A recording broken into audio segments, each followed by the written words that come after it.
As-Sunnah, As-Sunnah, As-Sunnah Foundation. As-Sunnah, As-Sunnah, As-Sunnah Foundation. আসসালামু আলাইকুম ওয়া রাহমাতুল্লাহি ওয়া বারাকাতুহু। আলহামদুলিল্লাহ ওয়াসসালাতু ওয়াসসালামু আলা রাসূলিল্লাহ ওয়া বা'দ। সুপ্রিয় দর্শক শ্রোতা ভাই বোন, দেশ কিংবা প্রবাস যে যেখান থেকে আমাদেরকে দেখছেন, আপনাদের সকলকে সাদর আমন্ত্রণ জানাচ্ছি আস-সুন্নাহ ফাউন্ডেশন আয়োজিত সাপ্তাহিক সরাসরি প্রশ্নোত্তর অনুষ্ঠান সরাসরি সমাধানের আজকের এই রেকর্ডেড পর্বে। প্রিয় দর্শক, অন্যান্য দিনের মতো আজও ইনশাআল্লাহ বিইذনিল্লাহ ঘণ্টাব্যাপী আপনাদের করা বিভিন্ন জীবন ঘনিষ্ঠ জিজ্ঞাসার জবাব কোরআন এবং হাদিসের আলোকে দেওয়ার আপনার চেষ্টা আমরা চালাবো। ওমা তৌফিক ইল্লা বিল্লাহ। আপনার জীবন ঘনিষ্ঠ জিজ্ঞাসা মন্তব্যের ঘরে লিখুন এবং কোরআন এবং হাদিসের জ্ঞানের অনুষ্ঠানটি অন্যদের দেখবার সুবিধার্থে শেয়ার করে দিতে ভুলবেন না। প্রিয় দর্শক, আমাদের এই অনুষ্ঠানের শুরুতে আমরা আস-সুন্নাহ ফাউন্ডেশনের কোনো আপডেট তথ্য থাকলে সেটি আপনাদেরকে জানিয়ে থাকি। এ সপ্তাহে আপনাদেরকে জানাবার মতো নতুন তথ্য হলো, গতকাল বৃহস্পতিবার আমাদের রিক্সা বিতরণ কার্যক্রমের পরিসমাপ্তি ঘটল। দেশব্যাপী প্রত্যেকটি জেলায় অর্থাৎ 64 জেলায় 2000 রিক্সা বিতরণ করার যে কার্যক্রম আমাদের ছিল সেটি কালকে পরিসমাপ্ত হলো ঢাকা জেলার বিতরণের মধ্য দিয়ে। প্রায় 60টির কাছাকাছি 55টি রিক্সা বিতরণ করা হয়েছে ঢাকায় গতকাল, এবং সেখানে উপস্থিত ছিলেন জাতীয় মসজিদ বাইতুল মুকাররমের সম্মানিত খতিব এবং স্বদেশ প্রপার্টিজের সম্মানিত ডিরেক্টরবৃন্দদের একাধিক। আলহামদুলিল্লাহ, এই অনুষ্ঠানটি সুসমাপ্ত হয়েছে এবং আমাদের 2000 রিক্সা বিতরণ কার্যক্রম সুন্দরভাবে শেষ হলো। আল্লাহ তাআলা সংশ্লিষ্ট সকলকে উত্তম বিনিময় দান করুন। খুব শীঘ্রই ইনশাআল্লাহ স্বাবলম্বীকরণের নতুন কোনো প্রজেক্ট খুব তাড়াতাড়ি আমরা ঘোষণা করতে যাচ্ছি, যেটি ভিন্নতর হবে এবং নতুন আঙ্গিকে আসবে ইনশাআল্লাহ তাআলা। সেই সাথে আস-সুন্নাহ ফাউন্ডেশনের স্কিল ডেভেলপমেন্ট ইনস্টিটিউট যে অঙ্গ প্রতিষ্ঠান রয়েছে, সেখান থেকে স্মল বিজনেস যে কোর্স আমাদের আছে, সেই কোর্সে 90 জন প্রশিক্ষণার্থী ইতিমধ্যে প্রশিক্ষণ নিতে শুরু করেছেন এবং ওরিয়েন্টেশনের মাধ্যমে গত সপ্তাহে সেটি শুরু হয়েছে। তারা হাতে কলমে তারা প্রশিক্ষণ নিচ্ছেন। 100টি কম্পিউটার সংশ্লিষ্ট 100টি কম্পিউটার সম্বলিত যে আমাদের ল্যাব আছে কম্পিউটার, সেখানে তারা হাতে কলমে তালিম নিচ্ছেন এবং সেই সাথে থিওরিক্যাল ক্লাসগুলো তাদের হচ্ছে। আলহামদুলিল্লাহ, মাদ্রাসাতুস সুন্নাহর কুমিল্লা শাখার মত বিনিময় শেষ হলো এবং শাখা প্রস্তুত। ইনশাআল্লাহ জানুয়ারি থেকে আমরা পাঠদান কার্যক্রম শুরু করব। ডিসেম্বরে আশা করছি আমরা ভর্তি নেব। আলহামদুলিল্লাহ, এছাড়া আরও টুকিটাকি বেশ কিছু আপডেট আছে। আস-সুন্নাহ ফাউন্ডেশন মসজিদ কমপ্লেক্সের ডিজাইনটা ফাইনাল হয়ে গেছে আলহামদুলিল্লাহ। খুব শীঘ্র আপনাদের সামনে প্রকাশ করা হবে। আল্লাহ তাআলা আমাদেরকে কল্যাণমূলক কাজে আমাদের সহযোগী থাকার তৌফিক দান করুন। আসুন আর বিলম্ব না করে প্রশ্নোত্তর আলোকিত ভবনে আমরা প্রবেশ করি। প্রথম প্রশ্ন আমি দেখতে পাচ্ছি, বর্তমান সমাজ বাস্তবতা নারীদের জন্য সাধারণত কতটুকু পড়াশোনা করা উচিত, তাদেরকে কী ধরনের শিক্ষা গ্রহণ করতে শরীয়ত উৎসাহিত করে এবং তাদের শিক্ষালয় পরিবেশ সম্পর্কে আলোচনা করবে বলে আশা করি। দেখুন, পরিষ্কারভাবে আমি একটা কথা বলতে চাই, তা হলো মৌলিকভাবে কোরআন এবং সুন্নাহ তথা ইসলাম চায়, আল্লাহ সুবহানাহু ওয়া তাআলা সৃষ্টি করেছেন যেভাবে, তা হলো মেয়েরা বাসা বাড়িতে এবং তারা ভেতরকার সাইড ইন্টারনাল সাইডটা তারা দেখবেন এবং বাহিরের যত ঝক্কি ঝামেলা আছে সেগুলো পুরুষরা পোহাবেন। অতএব মেয়েদেরকে বাহিরের ঝক্কি ঝামেলা পোহাতে শরীয়ত বাধ্য করেনি এবং তাদের উপর শরীয়ত চাপায়নি। আমরা আজ গোটা বিশ্বব্যাপী নানা কারণে, নানা প্রপাগান্ডার কারণে আমরা মেয়েদেরকে বাহিরের ঝক্কি ঝামেলাও তাদের উপর চাপিয়ে দিচ্ছি এবং সেগুলো তাদেরকে পোহাতে বাধ্য করছি। শরীয়ত সেটি চায় না। এটি হলো মৌলিক কথা। আর এর বাইরে একজন নারীর শিক্ষা অর্জনের কোনো সীমা পরিসীমা নেই। তিনি শরিয়ার সীমানা এবং গণ্ডির মধ্যে থেকে যদি অনেক অগাধ নলেজ অর্জন করেন, শরীয়ত সেক্ষেত্রে কোনো বাধা দেয় না। এবং আমাদের আয়েশা রাদিয়াল্লাহু তাআলা আনহা কোরআন এবং হাদিসের ব্যাপক জ্ঞান অর্জন তিনি করেছেন এবং তার জ্ঞানের গভীরতা ছিল অনেক বেশি, যেটা অনেক পুরুষ সাহাবীরও কিন্তু ছিল না। আল্লাহ সুবহানাহু ওয়া তাআলা এরকম অনেক নারীদের মধ্যে অনেক মনীষী রেখেছেন যারা মুহাদ্দিসা ছিলেন, যারা হাদিস শাস্ত্রে অনেক বড় পাণ্ডিত্য ছিল, যেটা অনেক পুরুষদেরও ছিল না। অতএব জ্ঞান অর্জন যে কোনো সাবজেক্টে, যে কোনো বিষয়ে একজন পুরুষ যেমন করতে পারেন, একজন নারীও করতে পারেন, এমনকি উচ্চশিক্ষায় শিক্ষিতও হতে পারেন। কিন্তু প্রথম যে কথাটা আমরা বলেছি মৌলিক, সেটি মাথায় রাখতে হবে যে মেয়েদের কিন্তু ইসলাম তাদের কর্মস্থলকে ভেতরে রেখেছে, বাইরে নয়। হ্যাঁ, কোনো মেয়ে যদি তার জীবন ধারণ করবার জন্য বাহিরে যাওয়ার প্রয়োজন হয়, শরিয়ার সীমানার মধ্যে থেকে তিনি সেটা করতে পারবেন এবং বাহিরে যেয়ে কাজও করতে পারবেন। এবং নবী করিম সাল্লাল্লাহু আলাইহি ওয়াসাল্লামের যুগে, সাহাবীদের যুগে মেয়েরা কোনো ক্ষেত্রে তারা বাইরে কোনো কাজ, অর্থাৎ বাজারে ওমর রাদিয়াল্লাহু তাআলার সময় বাজারে আপনার কেনাবেচা করেছেন, এমনটিও প্রমাণিত হয়। তার মানে যার কোনো উপায় নেই, তিনি তার পেট পালার জন্য, তার উপার্জনের জন্য তিনি তো বাইরে যাবেনই। তাহলে খোলাসা কথা হলো, মেয়েরা তাদেরকে দিয়ে বাহিরে পুরুষদের মতো র্যান্ডমলি কাজ করানো হবে বা এই জগতে তাদেরকে টেনে আনা হবে, এটি ইসলাম বলে না। তাদেরকে প্রাকৃতিকভাবে আল্লাহ সুবহানাহু ওয়া তাআলা সন্তান গর্ভে ধারণ করা, সন্তান দুগ্ধ দান করা, এই বিষয়গুলো তাদের মধ্যে দিয়ে দিয়েছেন। এগুলো পুরুষরা চাইলেও করা সম্ভব নয়। তো এই বিষয়গুলো অনেক স্ট্রাগলের কাজ, এগুলো সব কিন্তু ভেতরের জন্য উপযোগী কাজ, সেগুলো তাদের করতেই হয়। এর পাশাপাশি আবার তাদেরকে বাইরে যদি কাজ করতে হয় পুরুষদের সমান্তরালভাবে, তাহলে তাদের অধিকার আদায় দেওয়া না, বরং তাদের প্রতি জুলুম। এই মূলনীতি মাথায় রেখে মেয়েরা যদি উচ্চশিক্ষা শিক্ষিত হন, সেটা যেই দিক থেকে হোক না কেন, ইসলামী শরিয়া সেটাকে নিষেধ করে না, যদি শরিয়ার গণ্ডি এবং সীমানা অতিক্রম করে না হয়, অর্থাৎ পর্দার পরিপূর্ণ পরিবেশ রক্ষা করে হয়। আর যদি পর্দা এবং অন্যান্য বিষয়গুলোতে কোনো রকম আঁচড় পড়তে পারে মনে হয়, তাহলে সেক্ষেত্রে তারা তাদের দিন রক্ষার বিষয়টিকে অগ্রাধিকার দিবেন। সহশিক্ষার যে বাস্তবতা আমাদের সমাজে আজকাল আছে, এই প্রেক্ষাপটে মেয়েদের জন্য স্বতন্ত্র বিশ্ববিদ্যালয় করা উচিত। কারণ আমাদের মেয়েদের বিশেষ করে গাইনিতে আজকাল পুরুষরা কাজ করছেন, পর্যাপ্ত পরিমাণ গাইনির ডাক্তার নেই মেয়েদের মধ্যে। আমাদের প্রচুর পরিমাণ মেয়েদের ডাক্তার যেমন হওয়া উচিত। দাঁতের ডাক্তার যদি একজন মেয়ে হতে পারেন, তাহলে সেক্ষেত্রে মহিলা যে রোগীরা আছেন তাদেরকে তিনি সার্ভিস দিতে পারবেন। না হলে একজন পুরুষের কাছে তার দাঁতের ট্রিটমেন্ট করাটা, এটা তার জন্য নানান দিক থেকে বিব্রতকর, এবং একজন পর্দানসীন আত্মসম্মান বোধ সম্পন্ন নারী এটিকে ভালোভাবে নিতে পারেন না। অতএব এরকম একটি দুটি নয়, বরং বহু পেশা আছে যে পেশাগুলোতে নারীকে অগ্রসর হয়ে আসতে হবে, সেটা নারীর কল্যাণে। বিধায় এই সমস্ত পেশায় পড়ার জন্য উপযোগী পরিবেশ নারীদেরকে দিতে হবে এবং নিশ্চিত করতে হবে, এবং সেজন্য নারীদের জন্য স্বতন্ত্র বিশ্ববিদ্যালয় থাকা উচিত। নারীদের জন্য স্বতন্ত্র কলেজ যেরকম আছে, ইডেন মহিলা কলেজ, তাদের জন্য স্কুল আছে, বিকারণের স্কুল সহ এরকম এই সমস্ত প্রতিষ্ঠানগুলোর পড়াশোনার মান কিন্তু কোনো কালেই খুব খারাপ ছিল না। অতএব সহশিক্ষার বাইরে বরং স্পেশাল যখন প্রতিষ্ঠান হয়, সেটা পড়াশোনার মান আমরা বরং আরও ভালো দেখেছি। বিধায় তাদের জন্য স্বতন্ত্র বিশ্ববিদ্যালয় করাটা খুবই প্রয়োজন। তবে মৌলিক যে বিষয়টি আমরা বলেছি সেটা মাথায় রাখা উচিত, নারীরা দিনী বিষয়গুলো তাদের পুরুষদের মতো জানা আবশ্যক, এবং দুনিয়ার যতটুকু না জানানো ততটুকু জানা তাদের জন্য জরুরি। এবং এর বাইরে তারা যদি উচ্চশিক্ষা শিক্ষিত হতে চান, সেটা তাদের জন্য জায়েজ পর্যায়ে আছে, এবং সেটিও শর্ত সাপেক্ষে। আল্লাহ তাআলা আমাদেরকে বোঝার তৌফিক দান করুন। এই বিষয়গুলো নিয়ে অযথা অহেতুক বিতর্ক না করে আমরা আমাদের প্রত্যেকে যার যার দৃষ্টিভঙ্গি এবং যে যা বুঝেছি আল্লাহর উপর তাওয়াক্কুল করে সেটার উপর আমরা কাজ করতে থাকি, এবং অন্য কোনোটাকে বেঠিক মনে হলে সুন্দরভাবে মার্জিতভাবে আমরা সেটা সংশোধন করার চেষ্টা করি। এরপর প্রশ্ন হলো, একটি টিভি চ্যানেলে প্রথমবারের মতো আর্টিফিশিয়াল ইন্টেলিজেন্সি সংবাদ পাঠিকা সংবাদ পাঠ করেছে। প্রশ্ন হলো, এই ধরনের আকর্ষণীয় আর্টিফিশিয়াল ইন্টেলিজেন্ট সংবাদ পাঠিকার সামনে দৃষ্টি সংযত রাখতে হবে কিনা? উত্তর হলো যে অবশ্যই আপনাকে এক্ষেত্রে পর্দা মেনটেন করতে হবে। যদিও আর্টিফিশিয়াল ইন্টেলিজেন্সের মাধ্যমে যে সংবাদ পাঠিকা তৈরি করা হচ্ছে এবং তার মাধ্যমে সংবাদ উপস্থাপন করা হচ্ছে, তিনি আদতে কোনো মানুষ নন, এবং এই চেহারার এই অবয়বের কোনো মানুষও আসলে পৃথিবীতে নেই। এটা টোটালি আপনার তৈরি করা, এবং এটা বলা যেতে পারে আর্টিফিশিয়াল। তো এই আর্টিফিশিয়াল এবং এই তৈরি করা মানুষ, যেটা যেরকম কোনো মানুষ পৃথিবীতে নেই, কোনো মানুষের শুরু মানে আকৃতি এটা নয়, তারপরও দেখতে মানুষের মতো, এবং তিনি নারী এবং সুন্দরী হিসাবে উপস্থাপিত হয়েছেন। বিধায় একজন পুরুষ তার দিকে দৃষ্টিপাত করার ক্ষেত্রে তিনি যেমন বাজে চিন্তা তার মাথায় আসতে পারে, আসলে স্বাভাবিক। এরকম শরিয়ার পর্দার যে মৌলিক কারণ, সেই কারণগুলো এখানে বিদ্যমান, যার কারণে এখানেও পর্দা তাকে করতে হবে। এমনকি এমন কোনো কিছু যদি থাকে যেটা ধরুন একটা ছবি তৈরি করা হলো একজন নারীর, কিন্তু সেটা অশ্লীল, এবং সেটা সুন্দরী নারীকে একটা মানে হাতে আঁকা ছবিতে এমনভাবে উপস্থাপন করা হলো যেটা একজন পুরুষের চরিত্র নষ্টের কারণ হতে পারে, তাহলে সেক্ষেত্রে অবশ্যই একজন পুরুষ তার দৃষ্টিকে সেখান থেকে সংযত রাখতে হবে। এটি শরীরের নির্দেশনা। আমরা আজকাল যতই এই নির্দেশনাকে নিয়ে যত রকম কথা বলি, কিংবা কেউ হয়তো হাসাহাসি করতে পারি কোনো আল্লাহর প্রতি অবিশ্বাসী কেউ, কিন্তু বাস্তবতা হলো যে পৃথিবীতে আল্লাহ সুবহানাহু ওয়া তাআলার এই নিজাম এবং এই পদ্ধতির বাইরে গিয়ে আমরা কখনো শান্তি এবং শৃঙ্খলা আনয়ন করতে পারবো না, এবং এটাই বাস্তবতা যে এটি আমাদের জন্য কল্যাণকর। বিধায় এই আর্টিফিশিয়াল যে সংবাদ পাঠিকা, তার থেকেও আমাদের পর্দার তার সাথেও আমাদের পর্দা বিধানটি সমান্তরালভাবে প্রযোজ্য।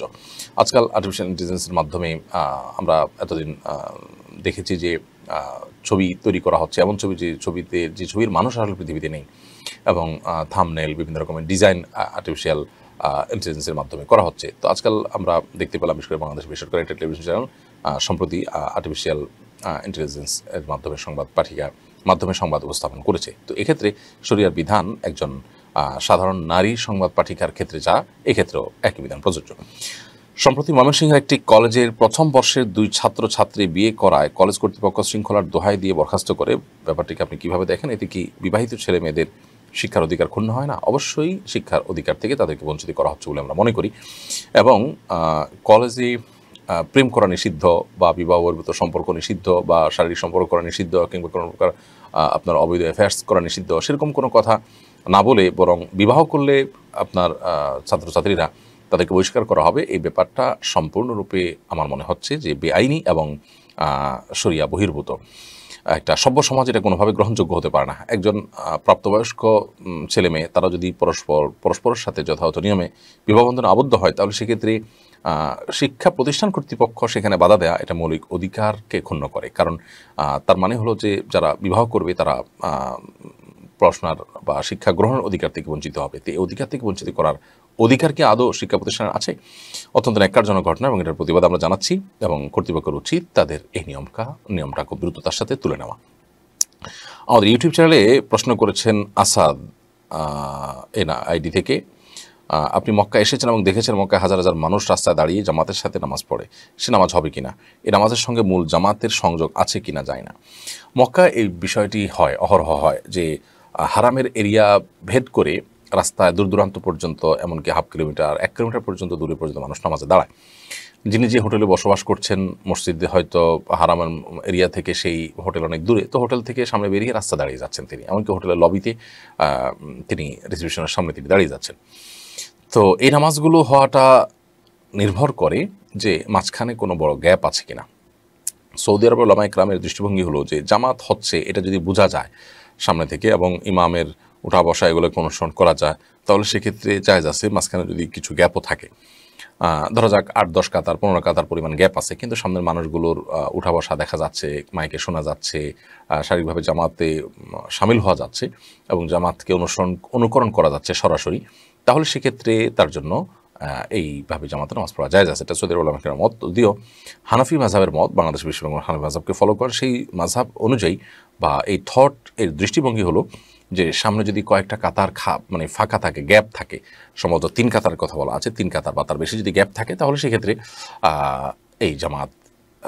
এই জামাতে শামিল হওয়া জায়েজ হবে না, অর্থাৎ পেছন থেকে জামাতে শামিল হওয়া জায়েজ হবে না। কারণ হলো এখানে বিচ্ছিন্নতা হয়ে গেল। জামাত তো আসলে একটা মানে সম্মিলিত রূপের নাম, অতএব যদি বিচ্ছিন্নতা হয়ে যায় তাহলে তো জামাত থাকলো না। যাই হোক, তো সৌদি আরব উলামায়ে কেরামের মত এবং তাদের দৃষ্টিভঙ্গিকে সামনে রেখে যদি জামাতে সালাত আদায় করা হয়, তারপরেও সে দেশে আমি অবস্থান করছি, দেশের উলামায়ে কেরামের উপর আমল করলাম, সালাত হয়ে যেতে যাবে। বাট আমি ব্যক্তিগতভাবে যেটি করি যে এরকম বড় কোনো গ্যাপ তৈরি হলে সেখানে আমি সাধারণত দাঁড়াই না এবং না দাঁড়ানোর কথা বলি। কারণ হলো সতর্কতা এটাই, যেহেতু উলামায়ে কেরামের ইখতিলাফ আছে, আমরা বড় কোনো গ্যাপ রেখে জামাতে শামিল হব না। হজের সময়, রমাদানে বড় বড় গ্যাদারিংগুলোর সময় অনেক সময় দেখা যায় যে দূর দূরান্ত পর্যন্ত কাতার চলে যায় এবং সেরকম বড় কোনো গ্যাপ থাকে না, পুরো জায়গা জুড়ে কম বেশি মানুষ দাঁড়ায়, তাহলে সেক্ষেত্রে সে জামাতে শামিল হতে কোনো অসুবিধা নেই। কোন কোন সালাতে বড় কোনো গ্যাপ থাকতে পারে সে আইডিয়া আমার থাকা উচিত। যদি মনে হয় যে না, খুব বড় গ্যাপ থাকার কথা নয়, প্রত্যেকটা জায়গায় কিছু না কিছু মানুষ দাঁড়িয়েছে, প্রতিটা জায়গায় কাতার হয়েছে, তাহলে আলহামদুলিল্লাহ জামাতে শামিল হওয়া যেতে পারে। এবং এক্ষেত্রে বড় গ্যাপ আছে তা সত্ত্বেও আমি দূরে দাঁড়ায় গেলাম, এমনটি করা আমি মনে করি উচিত নয় এবং ওলামাদের মতো পার্থক্যের কারণে এটা নিজের ইবাদতকে, আমলকে রিস্কের মধ্যে ফেলে দেওয়া। এরপরে প্রশ্ন করেছেন এক ভাই, যে কোনো ঘটনার ভিডিও ধারণ করার প্রবণতা দিন দিন বাড়ছে। এক সময় রাস্তায় ডাকাতি, গণপিটুনি, মারামারি ইত্যাদি হলে পথচারীরা এগিয়ে যেতেন, এখন যে কেউ সাহায্যের জন্য এগিয়ে যান না, বরং ভিডিও করেন। বিষয়টি কীভাবে দেখছেন? দেখুন, আধুনিকতার ছোঁয়া আমাদের মধ্য থেকে অনেক কিছুকে নিয়ে যাচ্ছে। এর মধ্যে থেকে এটি একটি যে কোনো মানুষ বিপদে পড়লে আমরা অগ্রসর হওয়া, এটা আমাদের নৈতিক কর্তব্য। এটা ঠিক যে আজকাল হাতে হাতে মোবাইল ফোন থাকার কারণে আমরা সবাই ভিডিও করাতে ব্যস্ত হয়ে যায়, ছবি তোলাতে ব্যস্ত হয়ে যায়। সন্দেহ নাই ভিডিও এবং ছবিরও প্রয়োজন আছে, কিন্তু সেই প্রয়োজনটা পূরণ করে সাথে সাথে আমি তো আবার আমার মূল কাজে লেগে যেতে পারি। কিন্তু না, সবাই দূর থেকে, নিরাপদ দূরত্ব থেকে শুধুমাত্র সে দায়িত্ব পালন করে তিনি এড়িয়ে যেতে চান। তাহলে মূল যে ভুক্তভোগী তার কোনো উপকার করার ন্যূনতম কোনো সুযোগ কিন্তু আমরা কেউই গ্রহণ করার চেষ্টাও করলাম না। তো এরকম স্বার্থপরতার কারণে বহু মানুষ মারা যাচ্ছেন এবং বহু বড় বড় দুর্ঘটনা ঘটছে, অঘটন ঘটছে। আমরা অনেকগুলো খুনের কথা জানি যে এই জাতীয় 2-4 জন খুনি বা সন্ত্রাসী কারোর উপর আক্রমণ করছে, সেখানে ডজন ডজন মানুষ আছে। এই মানুষগুলো সবাই যদি যার হাতে যা আছে তা নিয়ে যদি ঝাঁপিয়ে পড়েন তাহলে সন্ত্রাসীদেরকে নিবৃত করা এটা কঠিন কোনো বিষয় নয়। কিন্তু আমরা বড় সেলফিস্ট হয়ে যাচ্ছি, আমরা বড় আত্মকেন্দ্রিক হয়ে যাচ্ছি। শহুরে জীবনে বিশেষ করে যতই আধুনিকতার ছোঁয়া আসছে ততই যেন আমরা প্রত্যেকে যার যার নিজেকে নিয়ে ভাবার এক মানে কঠিন বাস্তবতার মুখোমুখি আমরা আজ। একজন মুসলমান এজ এ মুসলিম তিনি কখনো স্বার্থপর হতে পারেন না, বরং তিনি কোনো মুসলমান ভাইয়ের বা কোনো মানুষের বিপদে তিনি অবসর হবেন। নবী করিম সাল্লাল্লাহু আলাইহি ওয়াসাল্লাম বলেছেন, উনসুর আখাকা যালিমান আও মাজলুমা, তোমার ভাই জালিম হোক কিংবা মাজলুম হোক, অর্থাৎ অত্যাচারী হোক কিংবা অত্যাচারিত হোক, তাকে তুমি সাহায্য করো। সাহাবীরা জিজ্ঞেস করেন, ইয়া রাসূলুল্লাহ, যে অত্যাচারিত তাকে সাহায্য করার মানে তো বুঝলাম, কিন্তু যে অত্যাচারী কারোর উপর অত্যাচার করছে সেক্ষেত্রে অত্যাচারীকে আমি কীভাবে সাহায্য করব? নবী করিম সাল্লাল্লাহু আলাইহি ওয়াসাল্লাম বলেছেন, অত্যাচারীকে তার অত্যাচার থেকে নিবৃত্ত করার উদ্যোগ নিয়ে নিবৃত্ত করবে তুমি, এটাই হলো তাকে সাহায্য করা, তার পাপ থেকে তাকে দূরে সরাবার চেষ্টা করলে তুমি। তো সেটি আমাদের থাকা উচিত, না হলে আমরা আসলে কোয়ালিটি মুসলমান হতে পারবো না। আল্লাহ তাআলা আমাদেরকে সেই তৌফিক দান করুন। এরপর প্রশ্ন করেছেন আবু তাহের, আপনি আমাদের ইউটিউব চ্যানেলে প্রশ্ন করেছেন, কোরআন শরীফ হাতে নিয়ে শপথ করার পর শপথ ভঙ্গ করলে কি কাফারা দিতে হবে? কী ধরনের কাফারা দিতে হবে? কোরআনে কারীম হাতে নিয়ে যদি আমরা শপথ করি তাহলে সেক্ষেত্রে সেটি শপথের সঠিক এবং শুদ্ধ পদ্ধতি নয়। শপথ করতে হবে আল্লাহ সুবহানাহু ওয়া তাআলার নামে। নবী করিম সাল্লাল্লাহু আলাইহি ওয়াসাল্লাম বলেছেন, মান আরাদা আন ইয়াহলিফা ফালিয়াহলিফ বিল্লাহি আও লিয়াসমুত, যদি কেউ শপথ করতে চায় সে আল্লাহর নামে শপথ করবে অথবা নীরব থাকবে, চুপ থাকবে, অর্থাৎ অন্য কোনো উপায় শপথ করবে না। এজন্য শপথের একমাত্র স্বীকৃত এবং শরিয়া সিদ্ধ পদ্ধতি হলো আল্লাহ সুবহানাহু ওয়া তাআলার নামে শপথ করা। আল্লাহর কসম, রহমানের কসম, আমার জীবন যার হাতে তার শপথ, কাবার মালিকের শপথ, আসমানের মালিকের শপথ, এইভাবে শপথ করা যেতে পারে, যেটা আল্লাহর নামে শপথ হবে। এর বাইরে অন্য কোনো উপায় শপথ, বিভিন্ন জিনিস ছুঁয়ে শপথ, এগুলো শরিয়া সিদ্ধ কোনো পদ্ধতি নয়। এবং কোরআনে কারীম কীভাবে ছুঁয়ে শপথ করা, এটা না পূর্বসূরি কোনো সালাফ বা কোরআন হাদিসের আপনার আলোকে এটি কোনোভাবে প্রমাণিত, এরকম কিছু নয়। তারপরও যদি কেউ কোরআন ছুঁয়ে শপথ করেন তাহলে সে শপথ তাকে পূরণ করতে হবে, না হলে কাফারা দিতে হবে। এটি অধিকতর বিশুদ্ধতর মত। যদিও এক্ষেত্রে সৌদি আরবের শেখ মোহাম্মদ সাল্লাহ মুনাজিদ হাফিজাহুল্লাহ ভিন্ন মত বলেছেন, শেখ ইবনে উসাইমিন রাহমাতুল্লাহ ভিন্ন মত বলেছে যে কোরআন ছুঁয়ে শপথ করলে শপথ সিদ্ধ হয় না এবং এটার জন্য কোনো কাফারা দিতে হবে না। কিন্তু অনেক উলামা ইকরাম এই মতের সাথে দ্বিমত করেছেন এবং সেই মতটি অধিকতর শক্তিশালী আমার কাছে মনে হয়েছে। কারণ হলো যে শপথ এটা অনেকটা আরফের উপর নির্ভর করে।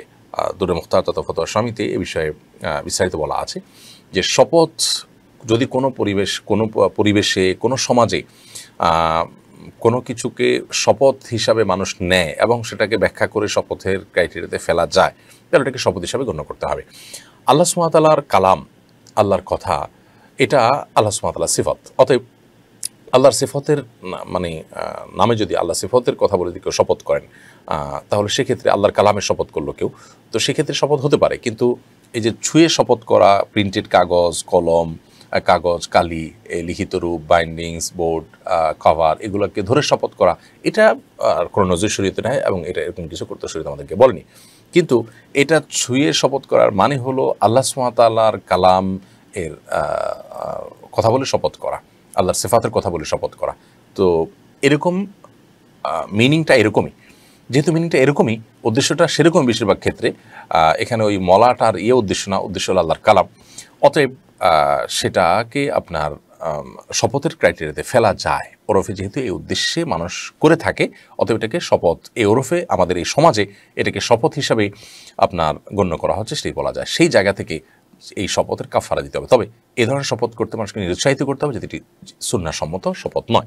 মুখে শপথ করতে হবে আল্লাহর নামে বা আল্লাহর কোনো আপনার কোনোভাবে যেটা আল্লাহর দিকে সম্বন্ধিত হতে পারে, যেমন কাবার রবের শপথ, আসমান জমিনের রবের শপথ, চন্দ্র সূর্যের রবের শপথ, আমাদের সবার পালনকর্তার শপথ, এভাবে যে কোনোভাবে ঘুরিয়ে ফিরিয়ে আল্লাহর নামে শপথটা করতে হবে, অন্য কোনো নামে নয়। অতএব এই ছুঁয়ে শপথ করার এই ক্রাইটেরিয়া, এই ইয়ে থেকে আমাদেরকে বেরিয়ে আসতে হবে। অনেক অমুসলিমরা, বিশেষ করে খ্রিস্টানদেরকে আমরা দেখি, তারা বাইবেল ছুঁয়ে শপথ করে এবং অন্যান্য ধর্মাবলম্বীরা করে। এই ট্র্যাডিশন যাদের থেকে আসুক না কেন, ইসলামের ট্র্যাডিশন নয়। বিধায় আমরা এই ছুঁয়ে শপথ নয়, বরং মুখে উচ্চারণ করবো এবং সেটা আল্লাহ তাআলার নামে। এরপর প্রশ্ন করেছেন নুরানি এআইডি থেকে, আপনি প্রশ্ন করেছেন ইউটিউব চ্যানেলে, বাচ্চা তাড়াতাড়ি কনসিভ হওয়ার জন্য ডাক্তারগণ ডিম্বাণু বড় করার ট্যাবলেট দিয়ে থাকেন, সে ট্যাবলেট খাওয়া কি ইসলামে জায়েজ আছে? বাচ্চা বড় করার জন্য, বাচ্চা তাড়াতাড়ি কনসিভ হওয়ার জন্য যদি ডিম্বাণু বড় করার ট্যাবলেট দিয়ে থাকে, এটাতে এটার ধরনটা কি, এটার প্রকৃতির যদি ব্যাপারটা এরকম হয় যে আল্লাহ সৃষ্টিতে কোনো ব্যাপক পরিবর্তনের ব্যাপার থাকে তাহলে ভিন্ন কথা। আর যদি জাস্ট কনসিভ করার জন্য এটা একটা ট্রিটমেন্টের অংশ এবং এখানে যা বাচ্চা যা হওয়ার তাই হয়েছে, এখানে কোনো আপনার বিশেষ কোনো পরিবর্তন বা ওইরকম আকৃতির যে তাবদিল বা চেঞ্জিং সেরকম কিছু হয়নি, তাহলে সেক্ষেত্রে এটি জায়েজ হবে। এরপরে প্রশ্ন করেছেন এক ভাই, কেনিয়ার একজন পাদ্রী তার অনুসারীদেরকে বলেছেন জঙ্গলের মধ্যে দীর্ঘদিন অনাহারের থেকে অপেক্ষা করলে যিশুর সাথে সাক্ষাৎ পাওয়া যাবে। এতে অসংখ্য মানুষ উদ্বুদ্ধ হয়ে জঙ্গলে যায় এবং অনাহারে থাকে। এই ঘটনায় 4 শতাধিক মানুষের মৃত্যু হয়েছে। বিষয়টিকে আপনি কিভাবে দেখেন? দেখুন, এই বিষয়টি আমারও নজরে পড়েছে মিডিয়ার মারফত। প্রথম কথা হলো যে আল্লাহ সুবহানাহু ওয়া তাআলা ঈসা আলাইহিসসালামকে কিয়ামতের আগে দুনিয়াতে আনয়ন করবেন, সেটি অলৌকিকভাবে, এবং তার আগে তার আসার আর কোনো সুযোগ নেই। অতএব কেনিয়াতে, আফ্রিকার কোনো এলাকা বা পৃথিবীর কোনো জায়গায় কোনো সময়ে ঈসা আলাইহিসসালামের আগমনের কোনো আপনার ন্যূনতম কোনো সম্ভাবনা নেই। অতএব এটি সম্পূর্ণ একটি ভুল তথ্য, এবং এই ভুল তথ্য দিয়ে শত শত মানুষকে হত্যা করা হচ্ছে বা তাদেরকে মৃত্যুর দিকে ঠেলে দেওয়া হচ্ছে। নিঃসন্দেহে এটি অত্যন্ত গর্হিত একটি কাজ। ধর্মের নামে মানে ধর্ম যা বলে না সেরকম কোনো কাজ করা, সেটা সন্দেহাতীতভাবে মানুষকে ধর্মের বাস্তবতা থেকে দূরে সরাবে এবং ধর্মের অনুসরণ থেকে মানুষকে দূরে সরাবে। এটি কোনোভাবে গ্রহণযোগ্য নয়। স্বয়ং আপনার ইনজিলে আল্লাহ সুবহানাহু ওয়া তাআলা ঈসা আলাইহিসসালামের এরকম কোনো আগমনের কথাও কিন্তু বলেননি। অতএব সন্দেহাতীতভাবে এটি একটি মিথ্যা প্রতিশ্রুতি, যা দিয়ে মানুষকে হত্যা করা হচ্ছে বা মৃত্যুর দিকে ঠেলে দেওয়া হচ্ছে। এই গর্হিত কাজ থেকে তাকে নিবৃত্ত করা উচিত, এবং আমাদের উচিত যে আল্লাহ সুবহানাহু ওয়া তাআলার কোনো কথা ওহীর মাধ্যমে যদি প্রমাণিত না হয়, তাহলে সেটা কোনো ধর্মযাজকের বা কোনো ধর্মবেত্তার কোনো কথায় আমরা সেটা অনুসরণ করে নিজের দুনিয়া আখিরাতকে বরবাদ করব না। এটা সব ধর্মের মানুষের জন্যই, কিন্তু বিশেষ করে আসমানি যে ধর্মগুলো যারা অনুসরণ করছেন তাদের সকলের জন্য প্রযোজ্য। যদিও ইহুদি খ্রিস্টানদের ধর্ম এখন আর ভ্যালিড নয়, তাদের প্রত্যেককে ইসলাম গ্রহণ করতে হবে এবং তারা ওই ধর্মগ্রন্থ মেনে চললেও তারা কাফির হিসাবে গণ্য হবে এবং জাহান্নামে তাদেরকে যেতে হবে। কিন্তু আমরা মৌলিকভাবে কথাটা বলে রাখলাম, তবে এই কথাটা মূলত উদ্দেশ্য আমাদের মুসলমানদেরকেই। এরপরে আবু তাহরি আইডি থেকে আপনি ইউটিউব চ্যানেলে প্রশ্ন করেছেন, কোরআন শরীফ হাতে নিয়ে শপথ করার প্রশ্ন উত্তর আমরা দিয়েছি। কামরুন নাহার আপনি লিখেছেন, সিজারে আমার 2টো বাচ্চা হয়েছে, দ্বিতীয় বাচ্চা প্রসবের সময় আমার শরীরে রক্ত উৎপাদন কমে যায়। এখন আমি গর্ভবতী, রক্তের উৎপাদন কম থাকায় প্রতি 2 মাস পর পর আমাকে রক্ত নিতে হয়। এ কারণে আমি আর বাচ্চা নিতে চাই না। এমত অবস্থায় জন্ম নিয়ন্ত্রণের স্থায়ী পদ্ধতি অবলম্বন করা জায়েজ হবে কিনা? দেখুন, আপনার দ্বিতীয় বাচ্চা জন্মের সময় যেহেতু শরীরে রক্ত উৎপাদন কমে গেছে এবং আপনি রক্ত উৎপাদন কম থাকায় আপনাকে 2 মাস পর রক্ত নিতে হয়, তার মানে এরকম বাচ্চা আপনি পরবর্তীতে নিলে যদি এই ধরনের পরিস্থিতির মুখোমুখি হয় যা আপনাদের জন্য কষ্টকর, তাহলে সেক্ষেত্রে আপনি জন্ম নিয়ন্ত্রণ করতে পারেন। তবে জন্ম নিয়ন্ত্রণের স্থায়ী পদ্ধতি অবলম্বন করা জায়েজ হবে না কোনো অবস্থাতেই। কারণ হতে পারে আল্লাহ সুবহানাহু ওয়া তাআলা আপনাকে এমন কোনো পরীক্ষা মুখোমুখি করলেন যে সব সন্তানই আপনার মারা গেল, আবার সন্তান নেওয়ার প্রয়োজন হলো, তখন আপনি কী করবেন? অন্তত অপশনটা তো খোলা থাকলো। এই জন্য জন্ম নিয়ন্ত্রণের জন্য আজকাল 2 বছর, 3 বছর, 4 বছরের জন্য এরকম লং টার্মের বিভিন্ন ওয়ে আছে, যে ওয়েগুলোর মাধ্যমে আমরা জন্ম নিয়ন্ত্রণের কোনো পদ্ধতি অবলম্বন করতে পারি, সেগুলো আপনি করবেন। এরপর মামুন খান আইডি থেকে আপনি লিখেছেন, আমাদের ইউটিউব চ্যানেলে ডাক্তারের রিপোর্ট অনুযায়ী আমার সন্তান হওয়ার সম্ভাবনা কম। এমত অবস্থায় আমি কি পালক সন্তানের সিদ্ধান্ত নিতে পারি? যদি শরীয়তের অনুমতি থাকে তবে এক্ষেত্রে আমার কী বিষয় লক্ষ্য রাখতে হবে? দেখুন, প্রথম কথা হলো যে পালক সন্তান রাখা এটা জায়েজ আছে, কিন্তু এটা কখন? শরীয়ত বলে যখন কোনো সন্তানের বাবা মারা যাবে, এতিম হয়ে যাবে, অসহায় হয়ে যাবে, তখন অনাদারে, অবহেলায় বা আপনার খাদ্যের অভাবে কষ্ট করবে, এরকম শিশুকে এনে পালন করে আপনি আল্লাহ তাআলার কাছে সওয়াব অর্জন করার চেষ্টা করবেন এবং বিনিময় পাওয়ার চেষ্টা করবেন, আপনার আখিরাতকে আপনি উন্নত করার চেষ্টা করবেন। এটি হলো শরিয়ার মৌলিক নির্দেশনা, সেটি আমাদের করা উচিত। এবং এর বাইরে গিয়ে আমরা যদি নিজের সন্তান হয় না তাই আমরা পালক সন্তান রাখছি, এটা জায়েজ আছে, কিন্তু আপনি আল্লাহ তাআলার কাছে বিনিময় পাবেন তখন মূলত যখন আপনি নিজের সন্তান থাকা সত্ত্বেও আরেকটা সন্তানকে আপনি লালন পালন করছেন। এটি আমাদের সমাজে একেবারে বিরল, দেখা যায় না। এটি করা উচিত মূলত। এটাই হলো প্রকৃত অর্থে কাফালাতুল ইয়াতিম বা ইতিমের অভিভাবকত্ব গ্রহণ বা অসহায় শিশুর অভিভাবকত্ব গ্রহণ। এর বাহিরে আপনি নিজের সন্তান হচ্ছে না, সেজন্য আপনি নিঃসঙ্গতা, একাকিত্ব কাটাবার জন্য যদি আরেকজন অসহায় সন্তানকে পালেন, তাহলে সেক্ষেত্রে তো আসলে আল্লাহকে খুশি করবার জন্য যতটা হলো, তার চেয়ে প্রধান কথা হলো যে আপনি বাবা ডাক শুনতে চান, কিংবা আপনি নিঃসঙ্গতা কাটাতে চান, সন্তান লালন পালন করার স্বাদ নিতে চান, সেই জায়গাতেই করছেন। তারপরও আপনার মৌলিক উদ্দেশ্য যদি হয় অসহায়কে সহযোগিতা করা, তাহলে ইনশাআল্লাহ তার কাছে মাধ্যমে আজও আপনি পেতে পারেন। সম্ভাবনা একেবারে উড়িয়ে দেওয়া যায় না। সেটি নিয়তের উপর নির্ভর করবে। আর দ্বিতীয়ত কথা হলো যে আপনি কিভাবে আনবেন। ছোট দুধের শিশু আনবেন এবং আপনার পরিবারের এমন কারো দুধ পান করাবেন যাতে আপনার সাথে তার দুধের সম্পর্ক হয়ে যায়, এবং এর ফলশ্রুতিতে যদি সে ছেলে হয় তাহলে সেক্ষেত্রে আপনার স্ত্রীর সাথে দুধের সম্পর্ক হয়ে গেলে তখন আপনার স্ত্রীর সাথে তার দেখা দেওয়া জায়েজ হবে। মেয়ে হলে আপনার সাথে দুধের সম্পর্ক হলে, ধরুন আপনার বোনের দুধ পান করেন, তাহলে সেক্ষেত্রে আপনার সাথে দুধের সম্পর্ক হয়ে গেল, তাহলে সেক্ষেত্রে বা আপনার মায়ের দুধ পান করার সুযোগ থাকলে এক কথা আপনার পরিবার এমন কারো দুধ পান করানোর চেষ্টা করবেন যার সাথে দুধ পান করলে আপনার মাধ্যমে আপনার সাথে তার দুধ সম্পর্ক, যেটা রক্ত সম্পর্কের মতো এটা সম্পর্ক হয়ে যায়, তখন আপনার সাথে তার পর্দার বিধান আর থাকবে না, এবং বড় হলে সেক্ষেত্রে আর কোনো অসুবিধা হবে না। এটি একটি বিষয়। আরেকটি বিষয় হলো যে তার মূল বাবা মা তাদের পরিচয়টাকে কখনো হাইড করা যাবে না, বিশেষ করে তাদের কাছে এটা লুকানো যাবে না, এবং কাগজে কলমে সব জায়গায় মূল বাবা মায়ের নাম হিসাবে তাদের নামই উল্লেখ করতে হবে। এই দুটি শর্তে আপনি এটি করতে পারেন। এরপরে সাথী সুলতানা ইয়াডি থেকে আপনি লিখেছেন, মেয়েরা স্বামীকে ডিভোর্স দিয়ে সেই দিনই বিয়ে করলে কি তা জায়েজ হবে? শুধু রেজিস্ট্রি করে বিয়ে করলে সেটা বিয়ে হিসেবে গণ্য হবে কি?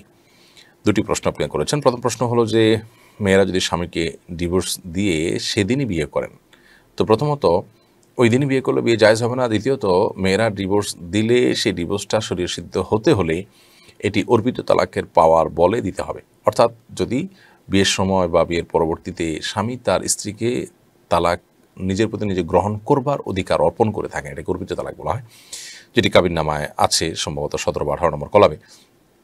তো সেখানে যদি স্বাক্ষর করে থাকেন বিয়ের পর এবং তার মানে পাওয়ার দিয়েছেন স্ত্রীকে, তাহলে অর্পিত তালাক গ্রহণ করলে সেটি ডিভোর্স, স্ত্রী কর্তৃক ডিভোর্স হিসেবে গণ্য হবে। আর যদি স্ত্রী নিজের স্বামীকে বলে তোমাকে তালাক দিলাম, তাহলে এভাবে বললে তালাক হবে না। এটা একটা মৌলিক কথা। এর বাইরে দ্বিতীয় কথা হলো যে ডিভোর্স হওয়ার পরদিনই যদি বিয়ে করেন, সেটা ওই নারী যদি পরদিন নিজের উদ্যোগ অন্য কারোর সাথে, সেটা নারী অর্পিত তালাক দিয়ে হোক অথবা স্বামী তাকে তালাক দিয়েছেন সেভাবেই হোক, ডিভোর্স হয়েছে, এরপরে কোনো নারী যদি নিজেকে নিজে অন্যত্র বিবাহ বন্ধন আবদ্ধ করতে চান পরদিনই বা ওই দিনই, তাহলে সেটা কোনো অবস্থাতে জায়েজ হবে না। তাকে অবশ্যই ইদ্যত পালন করতে হবে। ইদ্যত পালনের আগে, ইদ্যতের মধ্যে থেকে যদি বিয়ে করেন, সে বিয়ে কোনোভাবে গ্রহণযোগ্য হবে না, এটা বিশুদ্ধ হবে না, সে বিয়ে অশুদ্ধ এবং সঠিক হয়নি।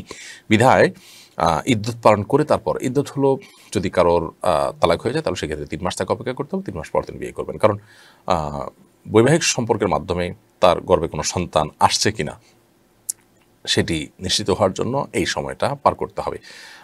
তা না হলে একজনের সন্তান আরেকজনের সন্তান হিসাবে বিবেচিত হওয়ার আশঙ্কা আছে। আরও বিভিন্ন হিকমত এবং রহস্য রয়েছে ইদ্যতের, সেটি লক্ষ্য রাখতে হবে। আর দ্বিতীয় প্রশ্ন উত্তর হলো যে রেজিস্ট্রি করে যদি শুধু কেউ বিয়ে করে তাহলে সেক্ষেত্রে সেটি বিয়ে হিসেবে গণ্য হবে না যদি সেখানে কোনো প্রকার প্রস্তাব এবং গ্রহণ জাতীয় কিছু না থাকে। সেখানে যদি আলাপ সালাপের মধ্যেও প্রস্তাব এবং সম্মতি থাকে যে ঠিক আছে আমরা তাহলে এই মহরে বিয়ে দিলাম, তারা বললে হ্যাঁ আমরা নিলাম, এই টাইপের কথাও যদি হয় সাক্ষীদের সামনে, তাহলে বিয়ে হয়ে যাবে।